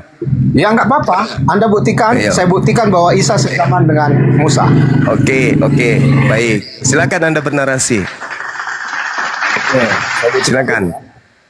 Ya, Di dalam Maryam 28, surah Maryam 28 dikatakan bahwa Maryam itu mempunyai saudara yang bernama Harun. Oke. Itu yang pertama. Yang Ya. kedua, dikatakan di dalam Quran Musa itu mempunyai saudara bernama Harun. Jadi dari dua ayat ini dikatakan bahwa Maryam dan Musa mempunyai saudara yang bernama Harun. Iya. Dan di satu ayat di dalam Quran ada mengatakan bahwa Musa mempunyai saudara perempuan yang tidak disebutkan namanya. Oke, jadi Musa mempunyai saudara perempuan, dan Musa mempunyai saudara bernama Harun yang sama dengan Maryam bernama Harun. Oke. Yang terakhir, ayah Musa dan ayah Maryam bernama sama. Siapa namanya? Imran. Jadi dikatakan bahwa Maryam itu bin Imran dan Musa juga bin Imran. Jadi ini sudah komplit ya, komplit satu keluarga. Jadi Musa dan Maryam sama-sama mempunyai saudara Harun. Musa juga disebutkan mempunyai saudara perempuan dan Maryam mempunyai nama ayah yang sama dengan Musa. Nah, gitu ya Bang Jimai. Jadi Oke. ini komplit sudah satu keluarga ya. Ini Iya. komplit. Udah setuju kan?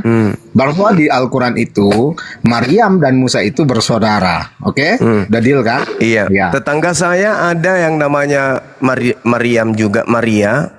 Kemudian suaminya juga bernama Yusuf. Mana itu? Berarti sama ya. Teman saya itu yang namanya Hadi itu berarti saudara dengan Yesus ya? Karena namanya sama. Gimana dong? Ya, itu kan tidak tercatat dalam Alkitab apa yang Anda katakan. Walaupun tidak tercatat, gitu.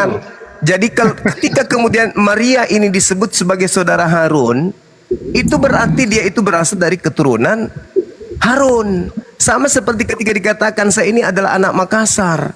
Berarti saya ini adalah orang yang berdarah Makassar. Anak Jakarta berarti orang-orang yang berasal dari Jakarta. Nah sekarang, coba Anda jawab kenapa Yesus disebut anak Daud? Ya, karena dia berasal dari keturunan Daud. Ya sama Cahayu. Samanya di mana? Loh, samanya di mana? Sekarang disebut sebagai anak Daud. Anak Daud. Berarti dia anaknya Daud, gitu. Dia keturunan Daud. Berarti sama, berarti longor. Enggak, ini berbeda loh. Itulah yang saya katakan kepada saudara-saudara ini Kristen ini, ya. Tidak ada kemudian mereka ini pernah berbicara mengenai kebenaran. Anak Daud, belum lagi dikatakan keturunan ular beluda. Berarti mereka orang Yahudi ini keturunan ular, gitu. Gitu ya? Keturunan ular mereka ini. Jadi belajar lagi, saudara. Kok belajar lagi? Anda di sini, Anda menarasikan sesuatu yang nggak ada di Alkitab loh. Ketika Anda mengatakan Jelas-jelas dikatakan sebagai anak Daud, kok nggak ada di Bible? Iya, itu kan saya katakan tadi. Bertaburan dalil di dalam kitab saudara. Matius 1 nomor 1, inilah silsilah Yesus Kristus anak Daud. Silsilah loh. Silsilah loh di situ disebut. Anak Daud loh disebut di situ. Daud dan Yesus sesaman. Kalau saya mau bodoh kayak kamu. Ayo, sejak kapan Daud dan juga Yesus itu sesaman? Kalau saya mau memperbodoh diri kayak Anda. Tapi itu kan Anda cuma cari anak saja itu. Enggak. Kita buktikan ya. Jadi silakan. Daud punya anak namanya.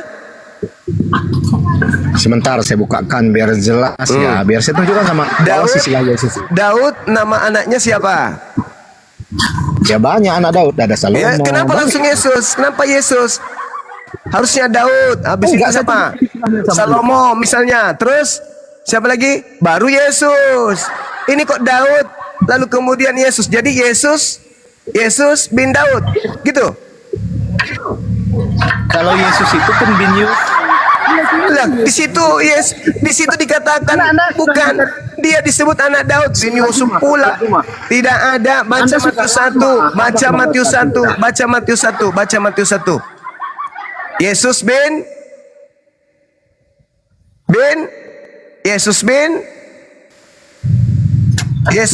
itu bin Yusuf kalau Yesus. Bin Daud. Matius 1 nomor 1.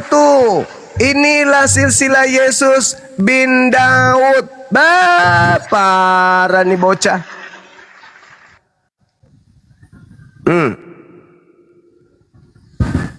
Udah ya? Udah selesai. Kena jidat. Pindah ke tema. Pilih tema yang bagus. Enggak, tadi kan saya sudah tunjukkan. Berarti Anda akui ya, Bang. Kasih tema host. Bang Ucang kasih tema Kristus palsu penyesat. Kasih tema. Yesus. Bagaimana? Kristus palsu penyesat. Supaya dialognya terarah gitu loh, dapat poin.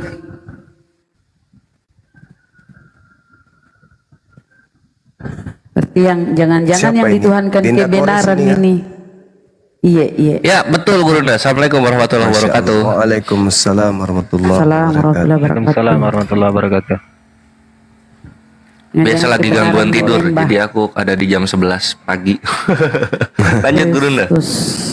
Itu bagus Kristus itu palsu. pengajaran yang harus diketahui nih oleh umat muslim dan juga para nggak cuma satu, ada Yesus palsu juga ya Gurunda ya. Mereka ini Nah, pengikut itu. Yesus palsu ini. Tuh, harus belajar kebenaran. Silahkan Gurunda.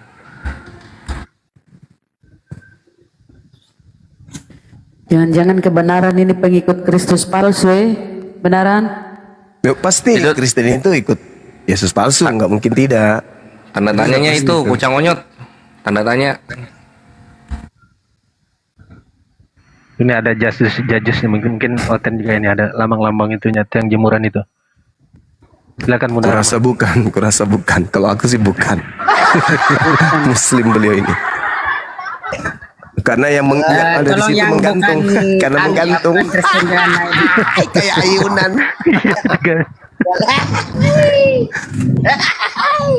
Jika kalian melihat Yesus sedang bergayunan, sama seperti. Oh ya udah, Bapak dibawa dulu ya Pak. Kita kasih ruang buat Kristen Pak ya.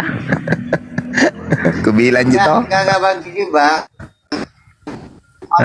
Silakan Pak. Apa gitu ya kan, menebus dosa itu harus memakai menumpahkan darah manusia. Padahal kan mereka juga pakai tai lembu pun itu sudah terhapus dosanya. Ya, betul. Dulu. Nanti dulu Karena Pak, doktrin dari Kristus palsu itu yang masuk ke mereka.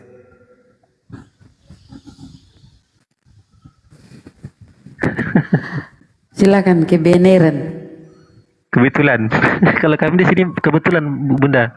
Kebetulan dia ini. Kebetulan ada Kebenaran menyesatkan dari komal ke komal ini. Sekarang mau diluruskan. Silakan.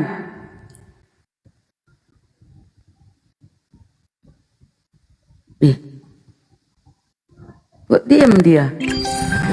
Oh ini ya gara-gara Yesus bin Daud ya. Kau terkejut ya Bang? Yesus bin Daud. Bukan terkejut sih. Ini Anda bernarasi nggak berdasarkan data gitu loh. Loh, datanya Matius 1 itu Yesus bin Daud. Kok ketawa? Anda ini udah lama berdiskusi kok masih gimana gitu ya? Dalil kan Anda bicara dalil kan? Bicara dalil kan? Saya paling nggak suka. Anda berbicara dalil kan? Iya, saya bicara dalil. Sekarang Matius 1 nomor 1 apa bacanya? Inilah silsilah Yesus bin Daud. Ikut nangis, itu kan dalil. Nggak nangis sebenarnya. Ini kan saya tadi, Anda setuju nggak apa yang saya katakan tadi berdasarkan ayat Al-Quran? Setuju nggak? Setuju. Cuman masalahnya makanya saya kembalikan karena ketidakpahaman saudara. Ketika dikatakan dalam surah Maryam ukhti Harun, itu berbicara mengenai keturunan Harun. Itu di Matius 1 kan dikatakan inilah Yesus Kristus. Tidak dikatakan keturunan di situ, tidak dikatakan keturunan. Hei, di situ tidak dikatakan keturunan. Dia mengatakan begini, Sefer Teledot Yesua Hammasya ben David Ben Abraham. Ketemu kan? Ya ketemu, kacau ini. Kacau kitab kamu ini kacau. Ini dikatakan kacau kitab kau ini kacau. Yesus itu anak Daud, anak Abraham. Nah itu kacau enggak itu? Kacau tidak itu? Kacau enggak? Kacau enggak? Sesaman tidak Daud, sesaman dengan Abraham. Kacau enggak? Kacau enggak? Kalau Anda tidak mengerti, kacau jadinya. Iya sama. Kalau Anda tidak ngerti Quran, kacau kibinirin. Apa sih orang ini? Sekarang saya tanya sama Anda, berarti apalagi Maryam bukan saudara Harun. Ya. Apa? Maryam itu bukan saudara Harun. Dia itu ukhta Harun, saudara Harun, keturunan Harun. Sama seperti saya, saudara Sultan Hasanuddin. Paham?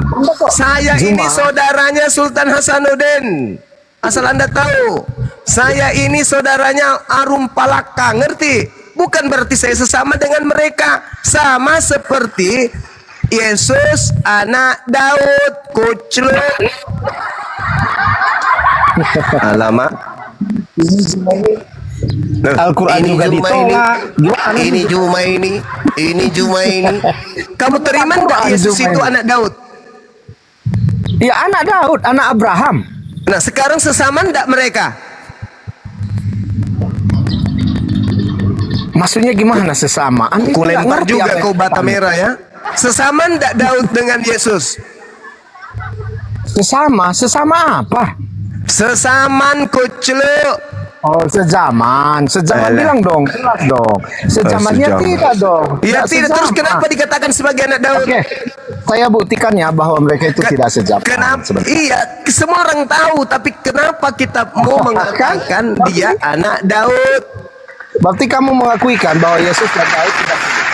Nah, berarti udah clear kan? Yang Kalau saya begitu, pertanyakan di sini, Dompala, yang saya pertanyakan, kenapa kita mau mengatakan dia anak Daud? ya karena dia keturunan Daud. Iya sama itu, Harun, Kopla. Tunjukkan dalam Al-Quran dikatakan bahwa Maryam itu keturunan Harun. Iya itu Ukhta Harun, itu buktinya sama seperti anak Daud. Sama kalau saya bertanya kepada kamu, coba kau tunjukkan kepada saya, kau tunjukkan kepada saya kalau Daud itu punya istri, anak istrinya itu kemudian bernama Yesus. Tunjukkan, di mana itu tertulis? Di mana? Istri Daud melahirkan seorang anak bernama Yesus. Itu di mana? Ya itu nggak ada dong. Iya. Berarti salah. Berarti kitabmu itu salah. Kenapa dia dikatakan Ini Jumai. Yesus anak Daud? Salah berarti. Berarti Yesus itu salah. Kitabmu salah mengatakan Yesus anak Daud. Nah, ini laki binirim. Kalau di dalam Al-Quran itu satu yang perlu kamu pahami, Nabi Muhammad SAW itu tahu bahwa Maryam dan Harun itu tidak sesamaan. Nabi Muhammad SAW itu sudah tahu sejak awal bahwa Maryam ibunda Isa alaihissalam hidup zaman setelah zaman Harun. Maka tidak mungkin beliau kemudian merujuk pada pada kitab yang kalian pakai itu, kitabnya orang Yahudi. Nggak mungkin. Tidak mungkin kemudian Nabiku merujuk kepada kitab Anda. Tidak ada pemahaman Rasulullah bahwa Ukhta Harun itu bermakna saudara secara kandung. Nggak ada. Kalau kamu memaksakan itu, saya juga paksa kau untuk supaya menunjukkan istri Daud melahirkan Yesus. Bisa nggak? Oke, saya tunjukkan ya bukti ya. Silakan. Di sini kan setelah ayat 1, saya buktikan secara Alkitab nih ya. Nah, ini silakan. setelah ayat 1 Saya 5 menit lagi Abraham ibadah ya, memperanakan Ishak. Ishak memperanakan Yakub, Yakub memperanakan Yehuda dan saudara-saudaranya. Jadi ini jelas bahwa Yesus tidak sezaman dengan Daud. Iya sudah, tapi kenapa dikatakan anak Daud, kucuk? Saya ngerti Yesus tidak sesaman Daud, tapi kenapa dikatakan Yesus bin Daud? Kenapa dikatakan Yesus itu bin Daud? Karena dia keturunan Daud. Iya sama tadi. Kampret.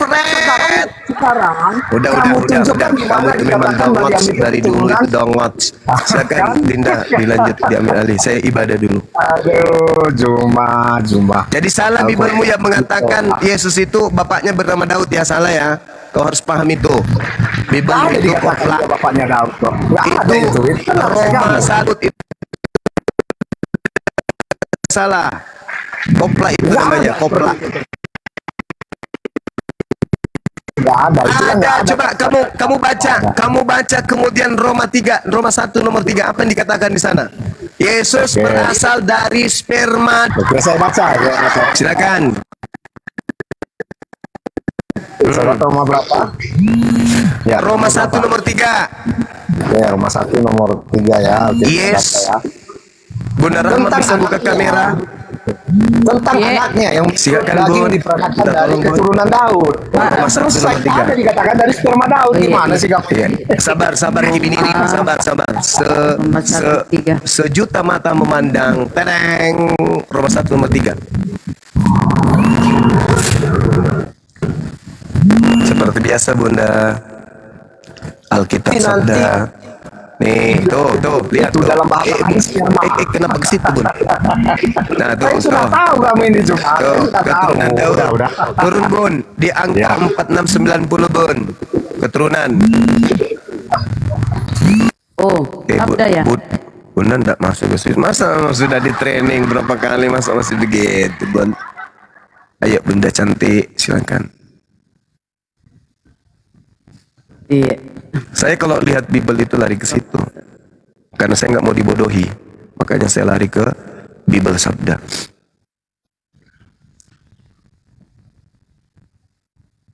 Sabar ya teman-teman, ini ujian. Yesus ternyata berasal dari sperma Daud.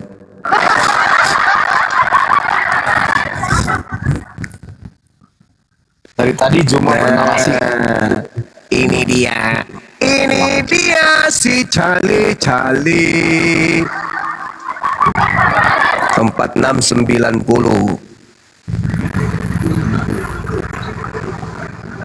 4690.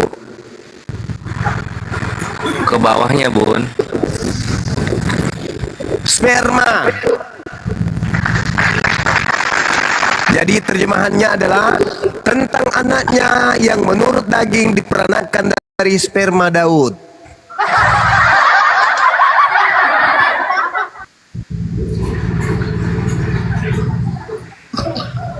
Wih, kan nggak mungkin sperma berabad-abad bisa hidup ya Gurunda ya. Sperma itu tuh dia. 3 hari mati gitu kan.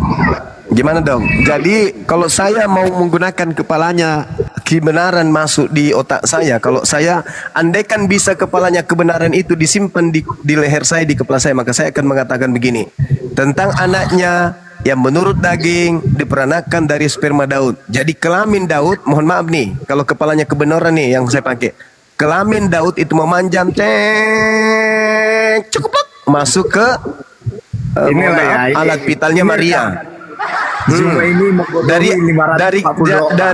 Jadi kelamin masuk ke alat vitalnya Maria, menyemprotkan sperma. Nah, lahir Yesus.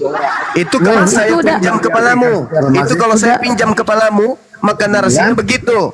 Kelamin Daud memanjang sampai ke Maria, sampai dia kemudian menyemprotkan sperma masuk, lahirlah Yesus. Itu kalau saya pakai kepalamu. Sekarang yang Anda perlu buktikan bukan ini, yang perlu Anda buktikan di mana dikatakan Maria itu keturunan Harun.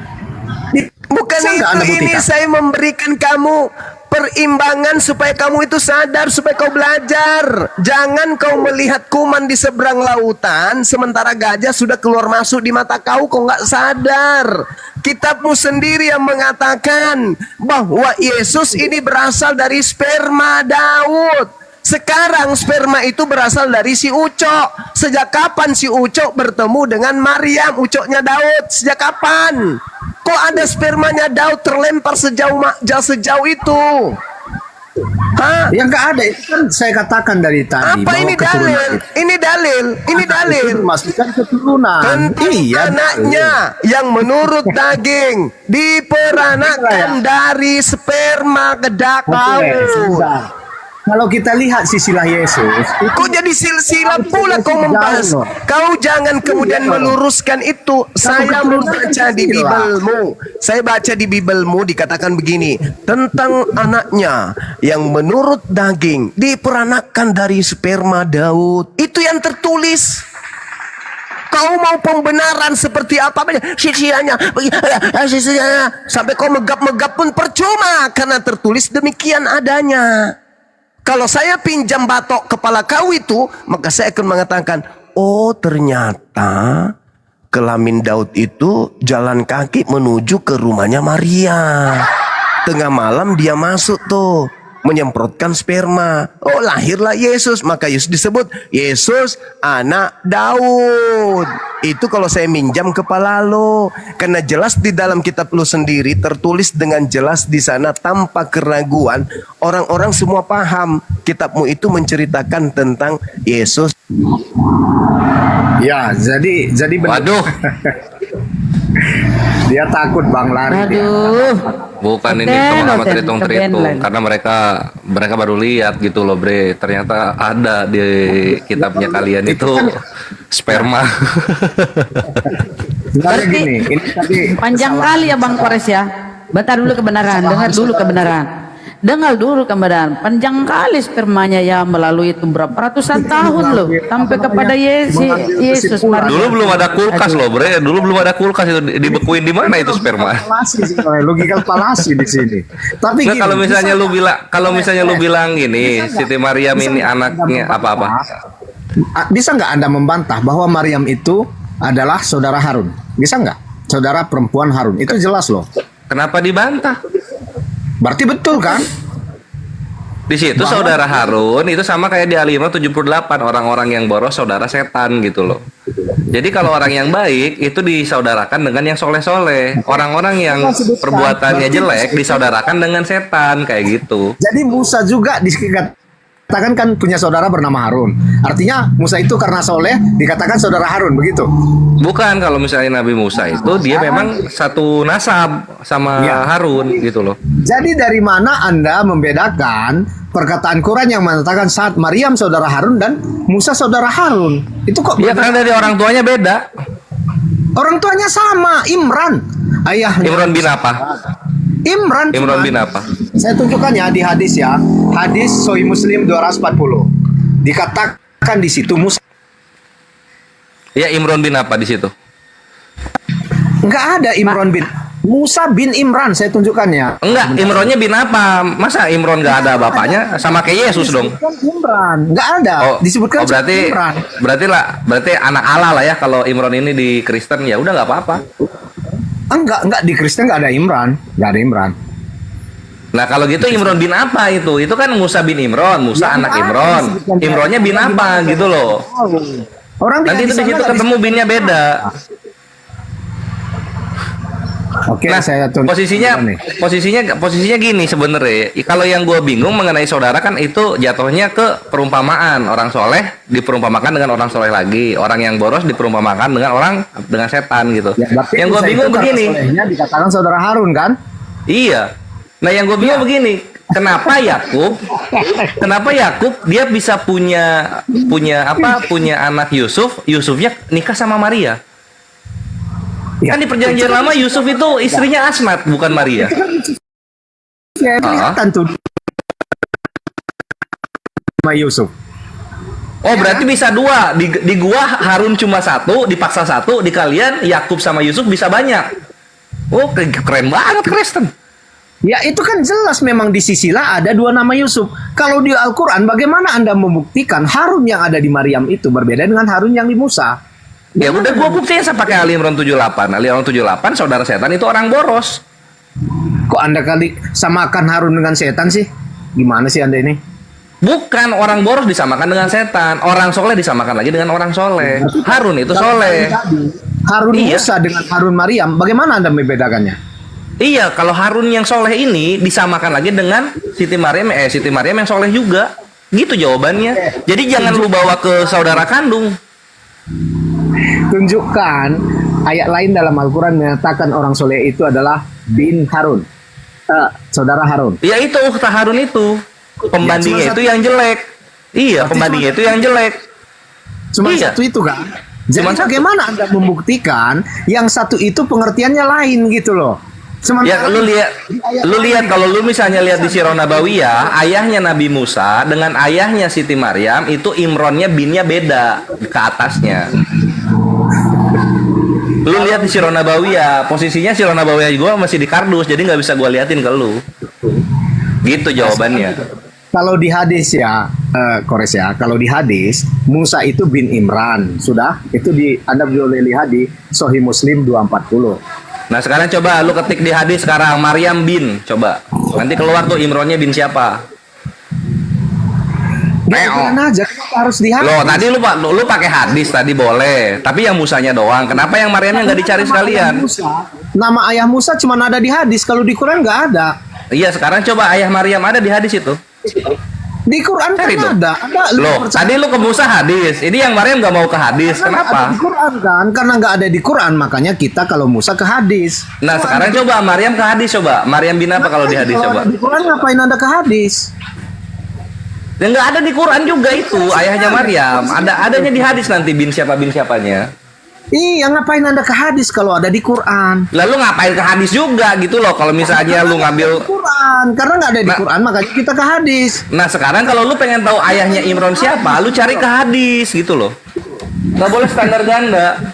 Inilah teman-teman Islam ini menolak Quran sendiri ya seperti ini, seperti Kores. Bukan gua menolak, bre. Gua tuh menolak pemikirannya Kristen. Kok pemikiran sekarang gini, Kores? Ini kan Maryam dan Musa mempunyai nama ayah yang sama, setuju nggak? Iya, tapi kalau di lu Imronnya harus 1. Kenapa di lu Yakubnya boleh 2? Karena itu itu yang gua curang tuh di situ gitu loh. enggak, saya enggak curang loh. Kalau kita Curang loh, Bre, gitu loh. Kalian Yakubnya boleh 2, di kami Imronnya harus 1. karena kan memang di sisilah Yesus Enggak, maksudnya iya gitu loh. Ngapain Yusuf sama Yakub 2 gitu? Emang kurang nama ya di Yahudi? Ya, Yahudi kan suka mengulang-ulang nama. Nah, kalau gitu kenapa di kami nggak boleh diulang-ulang namanya? Karena nggak ada tertulis di situ diulang-ulang nama. Iya, karena itu kan firman Tuhan tuh menjelaskan. Ya, Kenapa lu mesti maksa? Ya, bagaimana Anda mengatakan bahwa di surah Maryam 28 itu bukan dalam saudara sebenarnya? Ya iya, karena zamannya berbeda. Itu menceritakan Imron ya, punyai nanti anaknya Imron, Maryam. Terus nanti ada Zakaria, Yahya. Di zaman Musa mana ada Zakaria, Yahya? Mana ada Zakaria dan Yahya di zamannya Musa? Kan di situ logika lu harusnya kepikir di situ loh. Sama kayak misalnya ini Yakub kok udah punya istri Asnat, di perjanjian baru punya lagi istri Maria. Poligami kok beda zaman. Logika Anda sebenarnya nggak jalan, Kores. Nggak jalan. Betul. Bukan nggak jalan, Bre. Ini gue memaksakan standarnya Kristen ke Kristennya lagi. Gue paksa tuh di situ tuh. Kalau misalnya Imron di kami harus 1, gue paksa Yakub lu juga harus 1. Gue paksa itu. Oke, boleh kita lihat di sisilah Yesus kami. Ada 2 Yesus? Nggak ada. Gitu loh. Nah sekarang itu diulang nggak 2 kali? Kalau diulang 2 kali artinya orang yang sama itu kebenaran. Enggak lah, itu kan jelas. Tuh, iyalah, udah Yakub ada Yakub, anaknya Yusuf. Nanti keluar lagi Yakub, anaknya Yusuf. Sekarang Anda buktikan ada 2 Harun di dalam Al-Quran. Silakan. Nggak ada, Bre. Harun tuh 1. Mau di perjanjian lama, di perjanjian baru juga Harun cuma 1. Berarti dia sejaman dong kalau gitu. Nah itu berartinya itu loh yang dari Roh Kudus, bukan dari yang tertulis. Bukan, ini dari yang tertulis. Dari Roh Kudus lah. Maryam itu, saudara Harun itu tertulis dalam Quran loh. Ya udah kalau gitu gini aja deh. Gua oke ini yang lu bilang. Itu saudara kandung lu mau ya. Anak Allah juga anak kandung kalau gitu. Karena nggak tertulis anak adopsi atau anak tiri. Kalau Anda berpikiran ke situ ya nggak apa-apa sih. Nggak apa-apa ya. Nggak fakta itu Anda katakan. Gitu. Loh, bukan nggak fakta, Bre, fakta lah. Karena kan anak Allah kandung. Kalau yang Anda katakan itu nggak fakta, Anda hanya. Udah kita remis aja gimana? Kita remis aja nih. Gua terima pemaksaan lu saudara kandung itu Maria. Tapi kalau anak Allah anak kandung juga jatuhnya. Gimana? Ya karena kalau kita telisik lagi di Alkitab, penggunaan nama anak Allah itu banyak. Setiap orang yang taat dikatakan anak Allah, kan gitu. Nah, ada nggak anak adopsi tertulis anak Allah itu anak adopsi? Kan nggak ada. Ya selain anak Allah ya bukan anak Allah, nggak ada anak adopsi anak yang ya berarti lain. anak Allah itu ya anak kandung kalau gitu satu zaman. Kores. Oh, Yesus anak Daud. Yesus anak Daud. Berarti Daud suaminya Maria. Itu Daudnya ada banyak Daudnya ada banyak. Kita anak Allah aja. Allahnya punya anak Allahnya. Anak Allah punya anak gitu. Gitu aja. Aku nggak ada bermaksud apa-apa ya. Tapi kalau saya sekarang lu mau mundur, mau gua sodorin anak Allah sama Ukta Harun, lu mau mundur sekarang. Enggak. Ayo kita sama-sama saling nerima aja pemaksaan ini gitu loh. Lu paksain Ukta Harun saudara kandung, gua paksain anak Allah, itu Allahnya Allah bapak kandung gitu. Ya terserah Anda mau bilang. Jadi sama-sama terserah kan jadinya kan. Mau remis kan. Ini anak bapak apa anak Daud sebenarnya Yesus ini? Enggak tahu bapaknya banyak kan. Yusuf. Bapaknya banyak. Anak Yusuf. Ini ada Daud, anak bapak. Yang mana yang benar ini? Aduh kau jangan fitnah Maria kemana-mana dong. Ya fitnah. Saya bicara berdasarkan Quran Anda. Tadi kan saya berbicara. Iya nggak apa-apa. Gua iyakan yang lu mau, tapi lu juga harus mengiyakan yang gua mau dong. Ya karena kamu ketika banyak anak Allah di dunia itu adalah anak kandungnya bapak ini sesuai dengan Hosea 2 nomor 2 gitu. Allah dalam Alkitab bukan dimasukkan anak kandung ya, saya buktikannya. Lo di mana tertulis bukan anak kandung di mana? Ya saya buktikan. Allah ada berapa Allah? Allah ada Harun cuma 1 kan di Al-Qur'an. Allah ada berapa Allah? Allah dalam Bible ada berapa Allah? 1. Nah, 1. Ya udah, Allahnya itu bapak kandung itu. Ya udah, makanya saya buktikan bahwa sama kambing seperti yang Anda katakan. Inilah Ikhwan gunanya ilmu komparasi gitu kan. Terdiam dia nggak bisa maju lagi. Mau kemana? Halo. Halo. Oke. Selamat Raharjo. Pagi. Pagi juga. Oke. Kemarin kita coba dulu bedah tentang silsilah Isa alaihissalam di Quran dan silsilah Yesus di Alkitab. Oke. Pertanyaannya begini. Tapi gini, sebelum bertanya, tapi gini ya, gue kasih standar dulu. Itu silsilah harus datang dari Allah Bapa, jangan dari manusia. Nggak imbang. Oke. Gini aja dulu. Kita gini. Menurut Al-Quran, ya, Maryam ibunya Yesus itu saudaranya Harun, dan anaknya Imron. Menurut Al-Quran, nggak apa-apa, kan bebasnya ini. Menurut Alkitab, Maria itu anaknya Eli, artinya berbeda nih si Eli dengan si Imron, ya kan? Kalau dari garis Lukas itu kan menceritakan anggapan bahwa Yesus itu anak Allah Bapa dong, jangan Lukas. Lukas siapa Lukas? Tunggu dulu, dari silsilah di kitab Lukas, silsilah Yesus itu adalah Maria itu anak Eli. Iya, tahu itu. Tapi kan itu Lukas. Coba kalau Allah Bapa, menurut Allah Bapa, Maria ini silsilahnya dari siapa?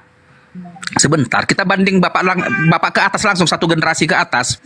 Bapaknya. Iya, tapi jangan dari manusia dong. Masa kitab suci perkataan manusia isinya? Data aja, kita bedah data dulu. Nah, kalau gitu sama hadis, kalau gitu jangan sama Al-Quran, supaya sama-sama perkataan manusia. Sebentar, kita jangan langsung dibantah dulu, kawan. Bukan dibantah, bre, gitu loh. Ngapain lu membandingin perkataan manusia dengan perkataan Tuhan kami? Kalau mau Tuhan dengan Tuhan gitu loh. Ini Allah Subhanahu Wa Taala berfirman. Sekarang Allah Bapa lu mana nih silsilahnya tentang Maria? Dulu, kenapa kalian langsung mau sabar dulu? Setelah aku selesai baru nanti kau bantah. Oh iya, udah boleh, silakan lah. Susah emang. Menurut data dari Lukas, ayahnya Maria ini, ibunya Yesus itu Eli. Menurut data Al-Quran, ayahnya Isa alaihissalam itu adalah Imron. Yang adalah anak Imron ini adalah Harun. Harun itu di perjanjian lama Alkitab, si Harun ini adik abang sama Musa. Nah, pertanyaannya, apa dasar keberangkatan Al-Quran? Allah ini menyatakan itu. Kenapa? Kenapa bisa beda? Padahal kalian menyatakan Allahnya orang Yahudi adalah oknum yang sama, pribadi yang sama dengan Allah Subhanahu Wa Taala. Kenapa bisa seperti ini? Ada yang berdusta. Coba terangkan dulu apa, kawan? Iya, pertama yang menyamakan Tuhannya itu dari Yahudi ke kami gitu. Coba aja dilihat di video-video YouTube. Apologet yang menyamakan itu. Ya, lihat aja di YouTube lah ya, rabi-rabi Yahudi yang menyamakan itu dengan kami, gitu kan? Kaulah dulu, Kores. Samanya Allah Subhanahu Wa Taala dengan Elohim? Samanya. Allah nama, Elohim jabatan. Pribadi yang sama kah itu, oknum yang sama? Menurut rabi-rabi Yahudi sama. Menurut kau dulu? Menurut gua ya. Menurut gua nih, serius. Sama Tuhanmu sama Tuhan orang Yahudi? Kalau gue lihat dari teks-teks kitab suci yang ada ya, Tuhan Yahudi itu dia pernah bercerai, dia duda. Allah Subhanahu Wa Taala tidak beranak dan tidak memperanakan gitu. Buat gue beda. Ya Tuhan, berarti beda tuh Allah orang Yahudi, Elohim dengan Allah Subhanahu Wa Taala ya? Beda lah. Wah, disampaikan itu sama si Tahta dengan si Jumat. Sebenarnya beda, jangan kau sama-samakan. Tanggung jawab kita dengan apa kita masing-masing, punya kita masing-masing. Iyalah. Sedang Kristen gimana? Sama. Tuhanmu mati terkutuk. Komparasikan dong. Komparasikan dengan Tuhanmu itu loh. Tuhannya Yahudi duda. Tuhannya Kristen nggak ada bapaknya gitu loh. Masa mau disamain sama Tuhan yang Maha Suci, Maha Kudus, Allah Subhanahu Wa Taala? Begini Rahma, si Kores tadi bilang bedalah Tuhan kami sama Tuhan Yahudi. Kemarin Rahma kau bilang sama. Ya, jadi perbandingan bagus itu Bu Rahma ya. Jadi ketika dibandingkan Tuhannya orang Islam dengan Tuhan Yahudi, kau juga dongking bandingkan Tuhan orang Kristen dengan Tuhan Yahudi. Kitab kalian kan sama hampir ya. Kok Beda, Bre. Orang Yahudi. Tadi satu persepsi dulu kalian apologet ini maksudku. Enggak, gua nggak peduli pendapat siapa gitu. Kalau lu nanya ke gua gitu ya, Tuhan yang ada itu mereka berkelamin. Allah berfirman gitu, sesuatu yang mirip dengan kita itu berhala. Kalau Tuhan ada kelaminnya bukan Tuhan, Bre. Mau siapapun itu. Betul. Mau siapapun itu. Misalnya Dongking bawa Tuhan Yahudi, itu manusia, ada kakinya, ada matanya, berkelamin, berhala. Kalau misalnya Dongking yang bawa mengenai Tuhan Yahudi, nggak ada masalah gua. Tuhan orang Yahudi itu kan ada kemarin dikatakan tidak bisa dilihat itu. Lah, lu Kristen yang gua tanya, Tuhannya orang Yahudi menurut Kristen kelihatan nggak? Bahas Tuhan orang Yahudi. Kalau kau bisa bahas Tuhan orang Yahudi, kalau aku nggak bisa bahas. Enggak, lu ini gua nanya ke lu, kok malah emosi ketika gua bedain. Ini gua udah beda loh. Masa emosi ketika gua udah bedain? Sekarang Tuhannya Yahudi menurut Kristen itu ada bentuknya nggak? Ketika ketemu Musa, kelihatan nggak sama Musa ini Tuhannya Yahudi menurut lu? Nah, di situ dia perlu lagi pemahaman lebih dalam. Nggak usah pemahaman lebih dalam. Menurut lu kelihatan nggak Musa? Menurut lu melihat Tuhannya nggak?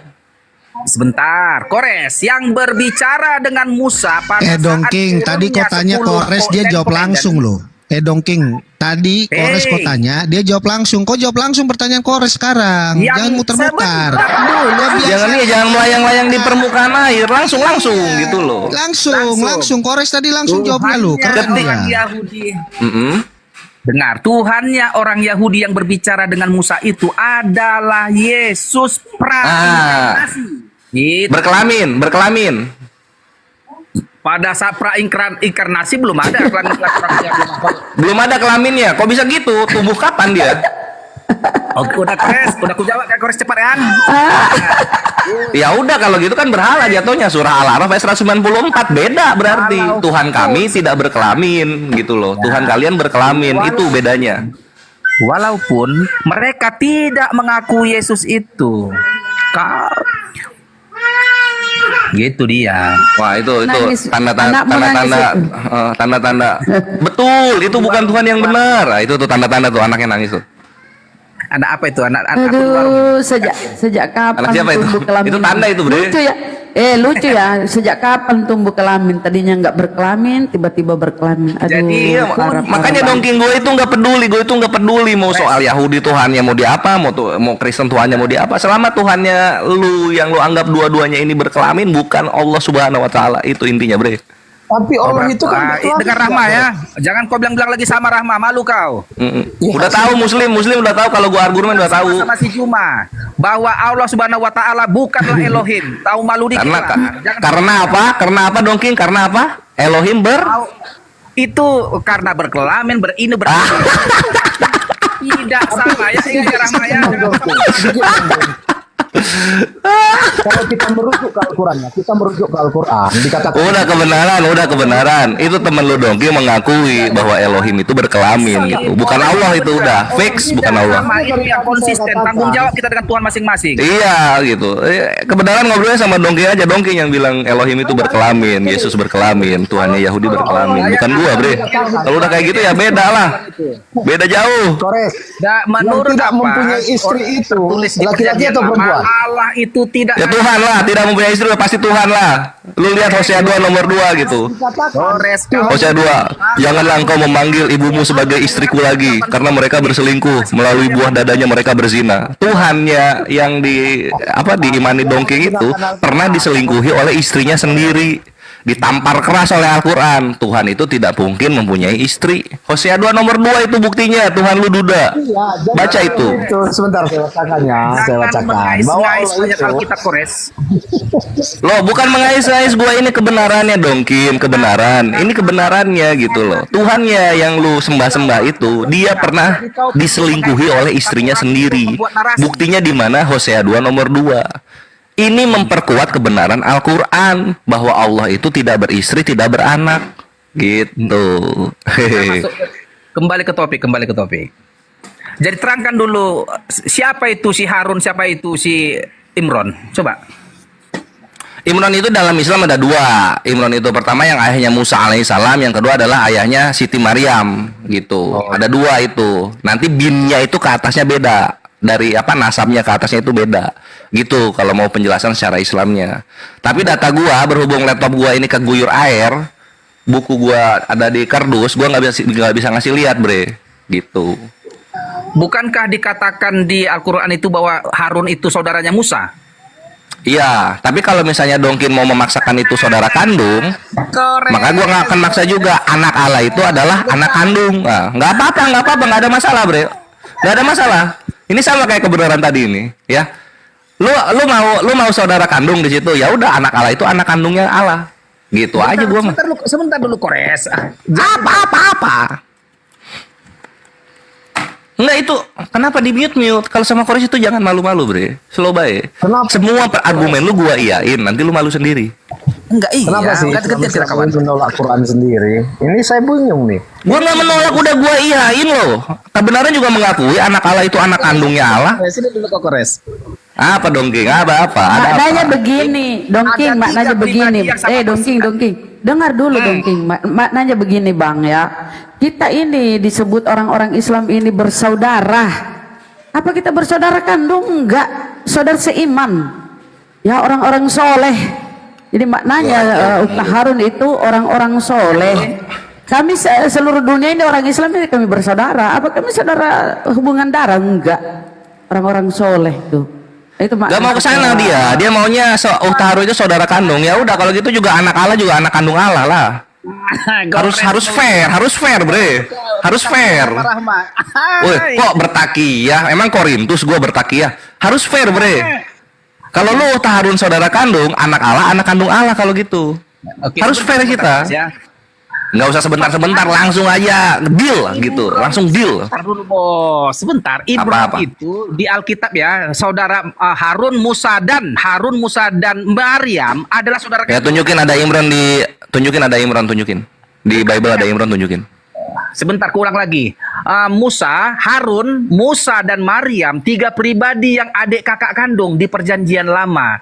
Dijiplaklah ini sama Al-Quran. Rupanya si penulisnya masuk angin. Nggak sadar dia bahwa beda selisih jarak. Kalau misalnya dijiplak harusnya Tuhan dalam Islam juga berkelamin lah sama kayak Tuhan lu. Gimana sih? Kalau misalnya memang dijiplak harusnya Tuhannya kita sama-sama berkelamin. Cuma kan alhamdulillah di Islam enggak. Cuma Tuhannya Kristen doang yang berkelamin. Kores, saya tunjukkan ya. Masa kita menjiplak karya suci dari Tuhan yang berkelamin? Coba bayangin itu. Di mana moralitas kita? Gini, masalah kelamin kan belakangan kita ya iyalah, bre, malu aja Tuhan berkelamin. Maksudnya dalam Islam ya, dalam perspektif Islam. Masa kita menjiplak? Lu bayangin, coba pakai moralitas. Masa Islam nih datang terakhir menjiplak karya dari Tuhan yang berkelamin? Masa? Coba dipikir ke situ. Tapi satu Kores, emangnya sebentar Bang Dongking, emangnya kalau di ini kebenaran emosi banget. Kebenaran lu udah lama, biarin Dongking. Satu aja Dongking, nggak apa-apa, satu aja Dongking. Gua udah satu tadi. Silakan. Apa itu? Jadi tadi katanya mau satu tadi. Apa mau bilang apa? Oke, sebentar Dongking. Satu aja. Di dalam Ini dia masuk Al-Quran begini. juga. Siapa ini? Di dalam Al-Quran juga Allah itu berkelamin. Saya buktikannya. Ini saya buktikan sebentar. Ya jari remis dia. Udah jelas-jelas yang Tuhannya disunat siapa? Udah jelas-jelas yang Tuhannya nanti kawin di sorga siapa? Lari lagi ke Islam dia. Dengarkan dulu ya, saya bacakan nih. Coba mau dibawa kemana coba? Oke, Al-An'am 101 ya. Dia punya langit dan bumi. Bagaimana mungkin dia mempunyai anak padahal dia tidak mempunyai istri? Jadi kalau di mana kawinnya? Allah bacakan dulu tidak mempunyai. Nah kan tuh ketutup Roh Kudus itu gara-gara bereksegesis. Nggak boleh eksegesis, bre. Kalau gua kan jelas nih, Tuhannya disunat ada, Tuhannya duda diselingkuhi ada, Tuhannya nanti dikawini di sorga di Wahyu 19 nomor 7 ada. Berkelamin itu fix. Jadi sama-samain sama Islam. Tadi kita tuh udah beda. Kalau Tuhan kalian berkelamin. Musa siapa tadi? Apa yang bertiga itulah yang trio-trio itu. Nah itu ayahnya tuh katanya Imron nggak ada juga. Beda, bre. Beda. Dari Quran. Bagus, semuanya sudah terbukti. Rama dengar ya, kasih bagus tahu ya. Cuma jangan Iya, kasih tahu nanti Bunda Rama kasih tahu. Kores membedakan Tuhannya Yahudi yang versi Kristen karena berapa Dongking? Dengar dulu, dengar Tuhan Yahudinya, dengar. Terhadap Tuhan orang. Coba Bunda Dongkin itu pengen Bunda Rahma ngulang apa yang Kores bilang. Silakan Bunda. Bunda Rahma kasih tahu sama Dance sama Tahta. Kalau pemahamanmu, ya pemahaman Kristen Tuhannya Yahudi adalah jelmaan dari Tuhanmu, tentu berkelamin dengan Tuhanmu. Ke Allah Subhanahu Wa Taala. Ya beda. Bagus. Beda dengan Tuhan kami. Mantap. Oke, sekarang Bunda Rahma ya. Nanti Dongkin tenang. Gue memang sedang fase menyebarkan argumentasi dan pemikiran gue ke seluruh umat Muslim. Jadi nanti semua umat Muslim bisa membedakan mana Tuhan yang benar, mana Tuhan yang berkelamin gitu. Aman, Bre. Nanti kita ke sana kok. Jadi nanti kita masing-masing akan saling bertoleransi gitu loh. Gantian dulu Kores. Tuhan orang Yahudi bukan Allah Subhanahu Wa Taala ya. Fix itu. Bukan, karena berkelamin. Masalah itu enggak urusan itu. Enggak, itu harus dibawa gitu. Nanti kita nggak tahu bedanya di mana. Harus dibawa dong, King. Harus dibawa. Harus dibawa, denger ya. Apa yang membedakan Tuhannya kita dengan Tuhannya orang Yahudi versi Kristen? Tuhan orang Islam adalah Allah Subhanahu Wa Taala. Dasarnya Tuhan tadi apa, Res? Hosea 2 nomor 2 ya? Iya, Hosea 2 nomor 2 itu dasarnya. Nggak mungkin itu Allah Subhanahu Wa Taala di situ. Nggak mungkin. Najis sekali. Kayaknya mulai sekarang gua ngikutin pendapat kok. Nggak mungkin lah, karena berapa? Karena berkelamin. Mantap. Berkelamin tunggal.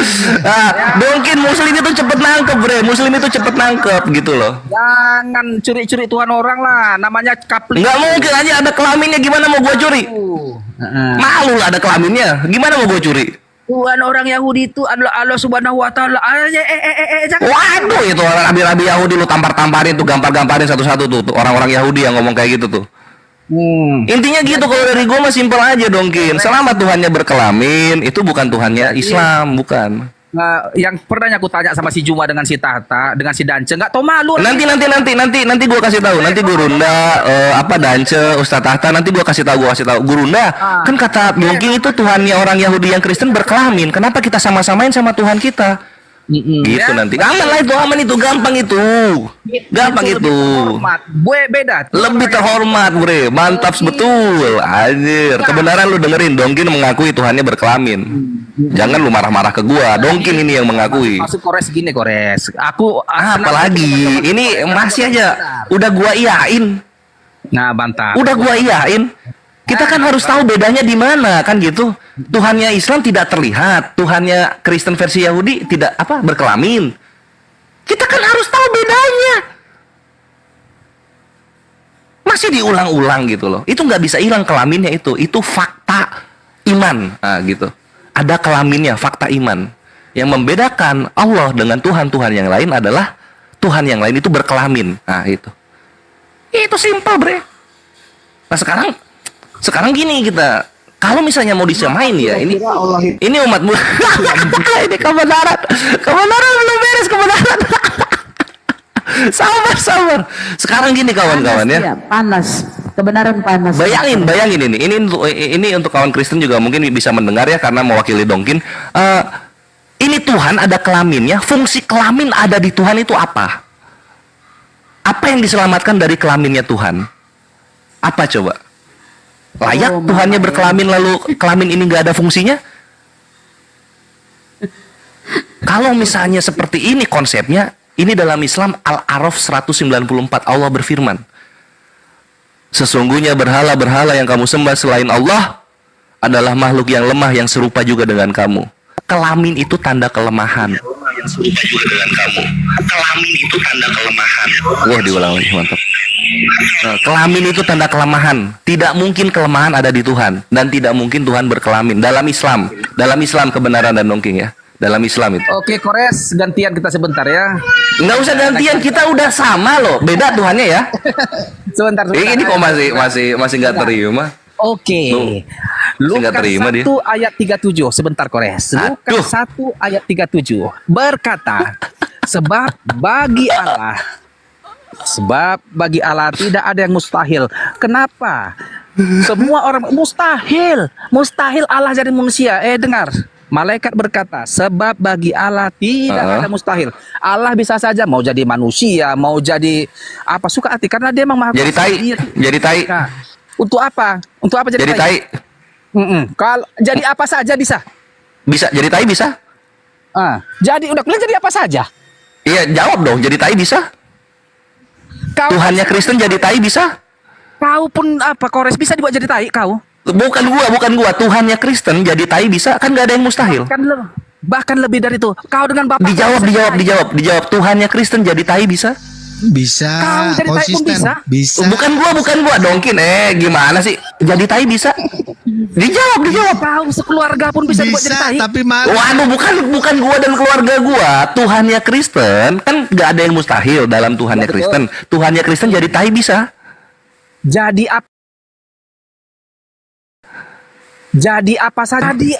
Jadi apa saja bisa? Bukan jadi apa saja, jawabannya bisa atau tidak. Jadi tai bisa nggak Tuhannya Kristen? Sekarang aku tanya. Bukan sekarang ku tanya, dijawab ya. Gimana sih? Bukan gimana sih? Tuhan Maha segalanya, bisa jadi apa saja. Oke, bisa jadi apa saja. Tuhannya Kristen jadi tai bisa? Kalau Tuhanmu bisa jadi tai? Kan mustahil kalau Tuhan gua. Kalau Tuhan gua kan mustahil. Tuhan lu ini saya. Oh, berarti Tuhanmu bisa jadi babi? Enggak, mustahil.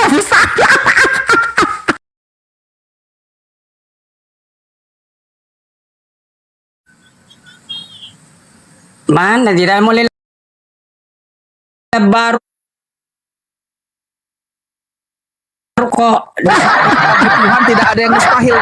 Tidak ada yang mustahil bagi Tuhan. Ditanya jadi tai bisa, malu. Marah. Di situ gimana dongkin?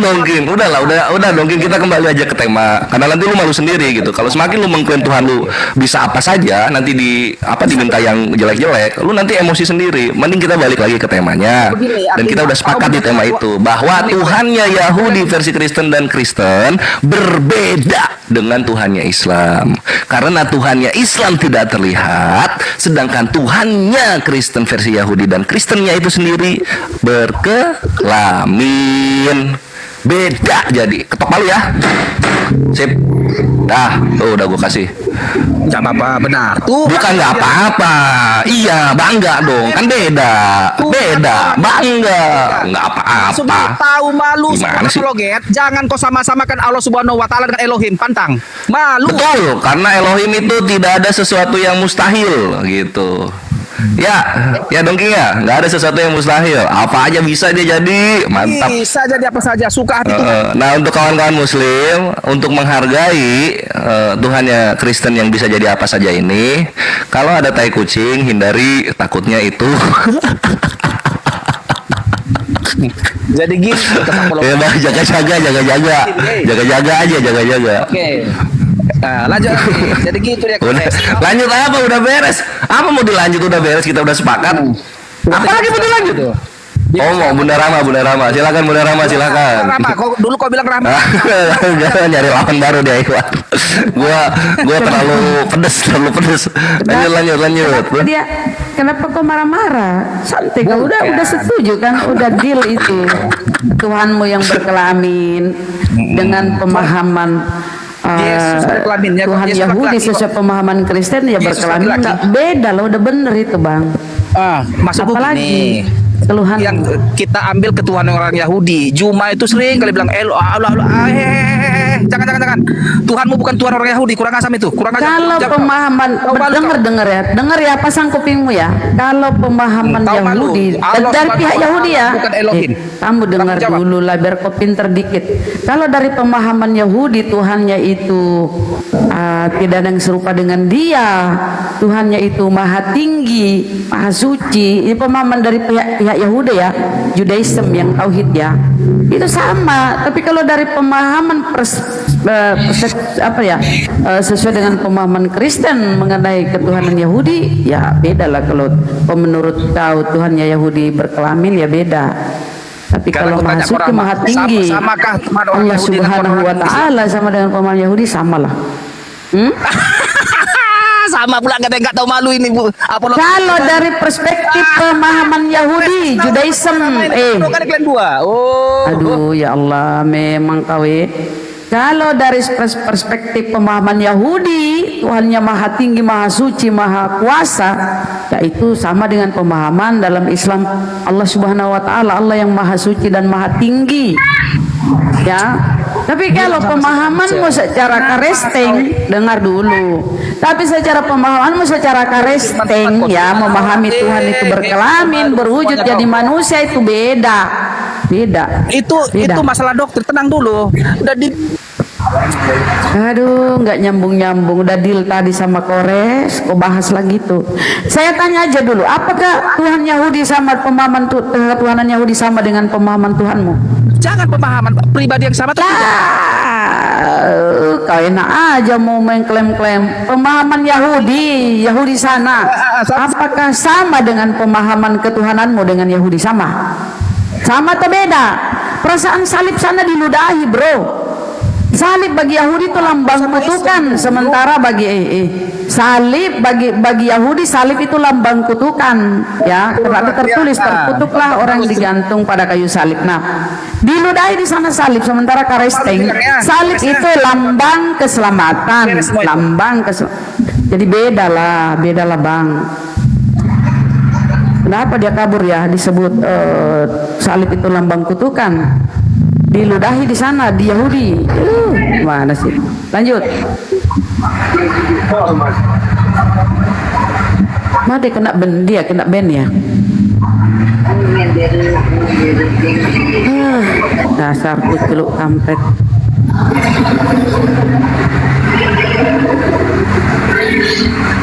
Kebenaran. Kamu kenapa, Bang? Udah. Silakan sama Bang Kores.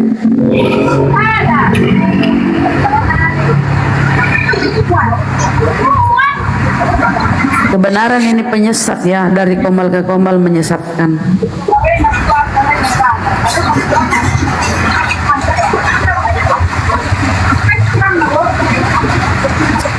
Jadi heran aku ya. Bible Perjanjian Lama yang notabene itu punya Yahudi ya, Torah Musa, Devin Ketubin yang terjemahkan itu disebut Septuaginta yang mereka pakai ke Perjanjian Lama. Orang-orang punya kitab, pemilik kitab tidak mengimani salib, tidak mengimani ada penyaliban, tidak ada mengimani Tuhan itu inkarnasi jadi manusia, Yesus mati di salib terkutuk, enggak seperti itu. Padahal di kitab mereka dipakai itu loh, dan mengklaim-klaim, mengais-ngais konsep ketuhanan Yahudi, dan berbeda jauh tauhid dengan pagan. Gimana mau nyambungnya? Nyambung. Kebenaran. Disuruh cuci piring dulu kah kebenaran? Ini ngapain batas nang? Wih, kesian, kabar Bun. Dah tuh cuci piring dulu, angkat jemuran, kebenaran. Bun, suruh dia kerja Bun. Cuma di komal kerjanya itu, nggak mau cari ini, nggak mau kerja, nggak mau bantu istri.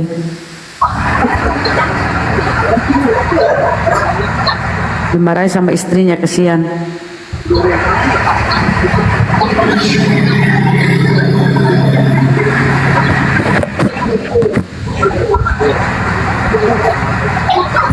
Jadi lucu ya, sering mereka membawa Yahudi kitabnya pun dia pakai, padahal fakta nyata salib itu diludahin di sana. Salib itu di dalam kitab Yahudi itu lambang kutukan, salib. Seperti yang dikutip si Paulus ya di Galatia 3:13, sebab ada tertulis terkutuklah orang digantung pada kayu salib. Nah, ini orang Kristen ini kebalikan, dia menganggap salib ini lambang keselamatan, lambang penebusan. Kan sengklek mereka, nggak nyambung. Sadarlah saudara-saudara Kristen, hidup hanya sekali. Salah bertuhan apa nanti? Neraka jahanam, saudara.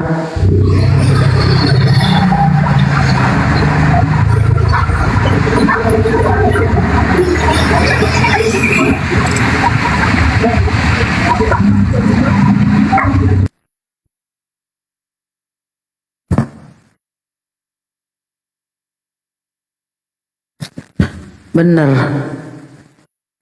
Tapi kalau nggak ada perjanjian lama, kitab Yahudi nempel di Bibelnya, nggak ada Kristen. Karena Yesus itu orang Yahudi. Sementara Kristen itu berkembang di Roma, Yunani sana, dari Roma. Ya dari Turki lah, di prakarsai oleh si Paulus di Antioquia. Lalu dibawa ke Roma, Yunani sana berkembang. Makanya dipatikan. Andai Kristen itu benar, ya andai Kristen itu benar, berkesusahan dengan pengajaran Yesus, seharusnya Kristen itu pusatnya di Yahudi sana, Yerusalem situ. Faktanya enggak, ditolak karena bertentangan dengan ajaran Yesus. Dibawalah ke Roma, Yunani, dijadikanlah Yesus kambing hitam untuk melegalkan ajarannya di si Paulus. Ya, kebetulan orang-orang Roma, Yunani sana pagan, pemakan babi, tidak berkulu, berkulu laku di sana. Makanya dia sendiri mengklaim dirinya bahwa dia rasul bagi orang-orang di luar Bani Israel dan kepada orang-orang yang berkulub atau tidak bersunat, tidak khitan. Jadi Paulus ini memang rasul bagi oten-oten. Udah memang dia mendeklarasikan dirinya dia rasul bagi Kristen ini yang dia bentuk di Antioquia. Itu teman-teman. Jadi kalau jungkir balik mereka diskusi mau menjilat-jilat ke Yahudi, tetap tertolak. Kesian ya mereka nggak bisa mandiri, nggak bisa berdiri sendiri. Jadi ibarat air dengan minyak ya, ibarat air dengan minyak. Paham Yahudi dengan paham kekristenan itu ibarat air dan minyak, nggak bisa menyatu. Sekalipun Bible perjanjian lama yang terdiri dari 5 Torah Musa dan Levin Ketubin itu diadu atau di sebagaimanakan, nggak bisa menyatu. Nggak bisa menyatu itu, walaupun kitab Yahudi menempel di Bible mereka, nggak akan menyatu ajaran itu karena ada tauhid dan ada pagan. Ya akan menyatu sampai kiamat, ibarat air dan minyak yang nggak bisa bersatu. Mana bersatu, mereka salib lambang keselamatan bagi Kristen. Sementara di Yahudi sana salib itu kutukan, diludahin. Jadi mereka orang-orang Kristen ini yang mau berziarah ke Yerusalem sana ya, tembok ratapan kayak kemana, itu salib itu harus disembunyikan, salib itu harus dikantongin, karena itu lambang kutukan bagi orang-orang Yahudi sana. Bang siapa ini ya, Bangkai. Selamat siang Bangkai. Ya, selamat siang Bunda. Muslim Kristen Bang? Alhamdulillah Muslim. Kok namanya Bangkai Bang, nyebutnya Bangkai Bang gitu kan? Assalamualaikum warahmatullahi wabarakatuh semuanya. Waalaikumsalam warahmatullahi wabarakatuh. Silakan Apa dilanjut. disampaikan Bang? Saya nyimak aja Bunda. Nyimak. Masih awam Kan saya masih belajar. Kan bisa menyimak di bawah Bang. Oke, kalau gitu saya nyimak di bawah aja ya. Ya Bang, Terima izin kasih bagi Bunda. maaf ya. Oke siap. Maaf. Assalamualaikum warahmatullahi wabarakatuh. Waalaikumsalam warahmatullahi wabarakatuh. Jadi teman-teman yang naik di Komal itu yang sekiranya mampu berdiskusi. Jangan cuma mampu bertanya ya, mampu berdiskusi. Dia bertanya, kita jawab, kita bertanya, ya artinya adanya timbal balik begitu. Jangan kalau cuma nyimak saudaraku dia dibawa aja. Oke ya, silakan naik teman-teman Kristen. Jadi kembali lagi, salib itu kalau mereka ada ya Kristen yang ziarah ke Yerusalem sana ya, misalnya ke tembok ratapan, salib itu harus disimpan, ditaruh di kantong di mana, kayak gak bisa mereka masuk pakai salib, karena itu lambang kutukan bagi Judaism.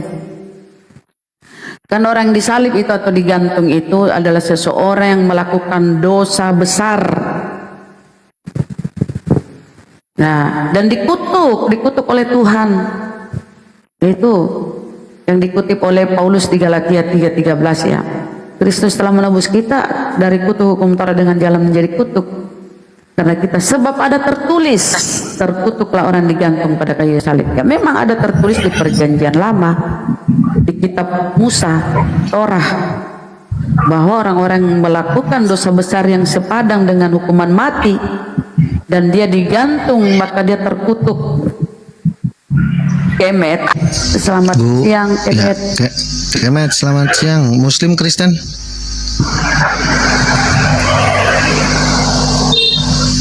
Pak Kemet. Pak Kemet, Muslim Kristen. Lanjut Bunda. Jangan-jangan dia nge-report ya, jadi kita turunin aja. Lanjut Bang. Aku nyimak Bunda aja, lanjut Bunda. Nih Bang Dia kah? Iya Bunda. Iya kan suaranya kan. Ya lanjutlah saudara. Kita bahas ya. Jangan sampai kita menolak. Itu jadi kebenaran itu, kenapa jadi diam aja? Kebenaran ini sama Bunda Rahma ini. Cuci piring dia Bang. Udah dimarahin tadi. Gak tahu dia kena geto apa kepalanya, dia diem kan. Sana cuci piring, angkat jemuran, kayak Pak Pipo dulu kan di Zoom diskusi teriak istrinya dari belakang, wah angkat jemuran. Langsung dia, sebentar ya. Kesian.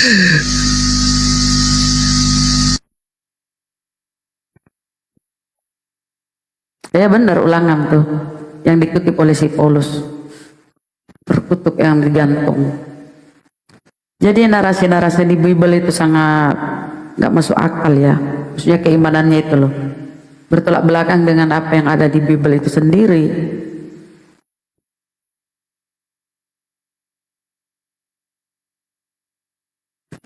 Ayo teman-teman Kristen, ayo. Kalau ada Kristen ketik apa ya, ketik 3 gitu. Nah, kalau ada Kristen ketik 3 biar bisa dinaikin, ayo. Kalau narasi Bang Kores itu memang aduh muntah darah kalian. Kalau kita ini masih inilah ya. Bang Kores itu memang spesialis penghujat kelas berat.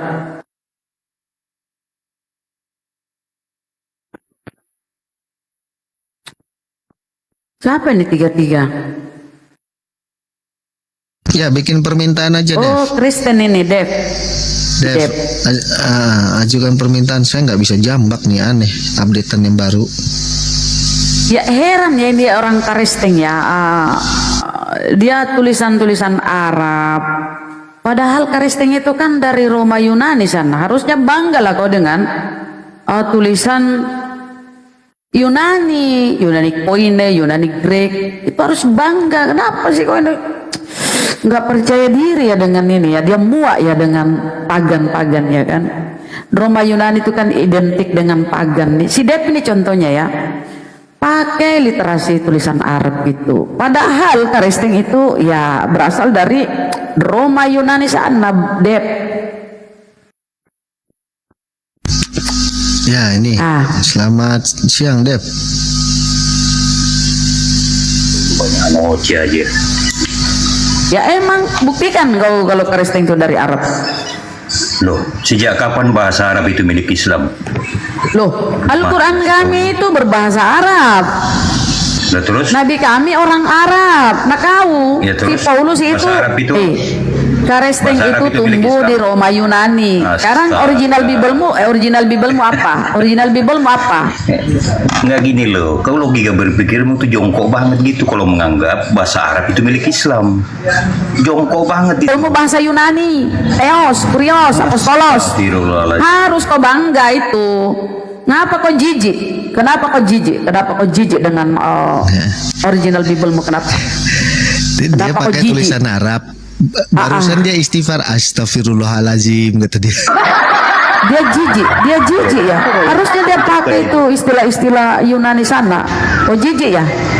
Kau jijik dengan original Bible-mu? Itu kan bahasa Arab. Kau jijik. Itu jawab, kau jijik. Harusnya kau bangga dengan tulisan-tulisan Yunani sana. Ini dasar kafir, nyamar-nyamar. Ajari apa itu dulu? Kenapa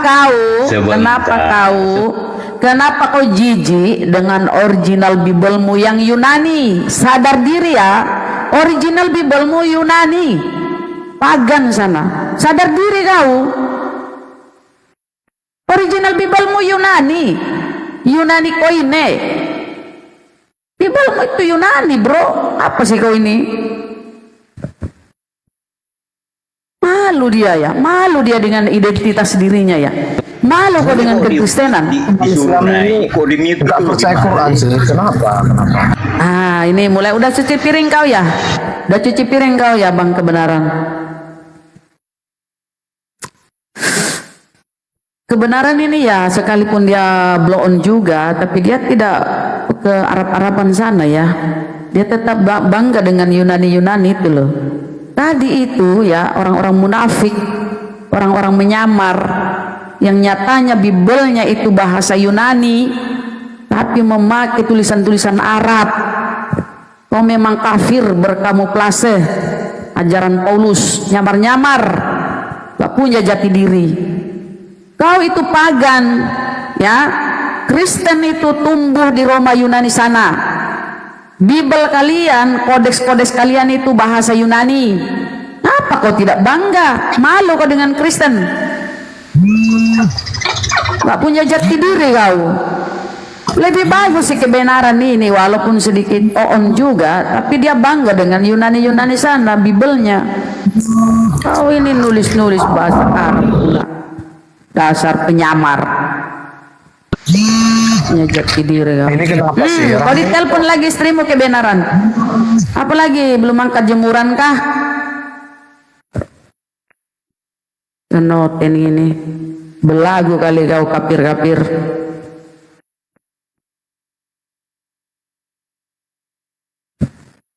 Bangga kali dia. Bangga dengan kebohongannya, bangga dengan kemunafikannya, penyamarannya, nggak punya jati diri. Harusnya ya teman-teman Kristen itu ya, bangga kalian dengan salib. Buat salib itu di lehermu itu segede yang listrik, kok kalungin kayak kemana-mana. Jijik aku menengok itu ya, kalian ini ya, tampil di TikTok berhijab, padahal ke gereja separuh telanjang. Ke gereja kalian separuh telanjang. Kasih saya data di mana, tunjukkan saya ya, di mana di gereja itu mereka pakai hijab tuh. Si Mikanong, si Luna Kampret, si Hana, kasih saya data, kasih tunjuk saya di mana dia di gerejanya itu pakai hijab gitu. Kalau bukan hanya untuk menyamar di dunia online ini ya, di TikTok ini, nyamar-nyamar untuk apa? Pembodohan kalian, nggak punya jati diri kalian.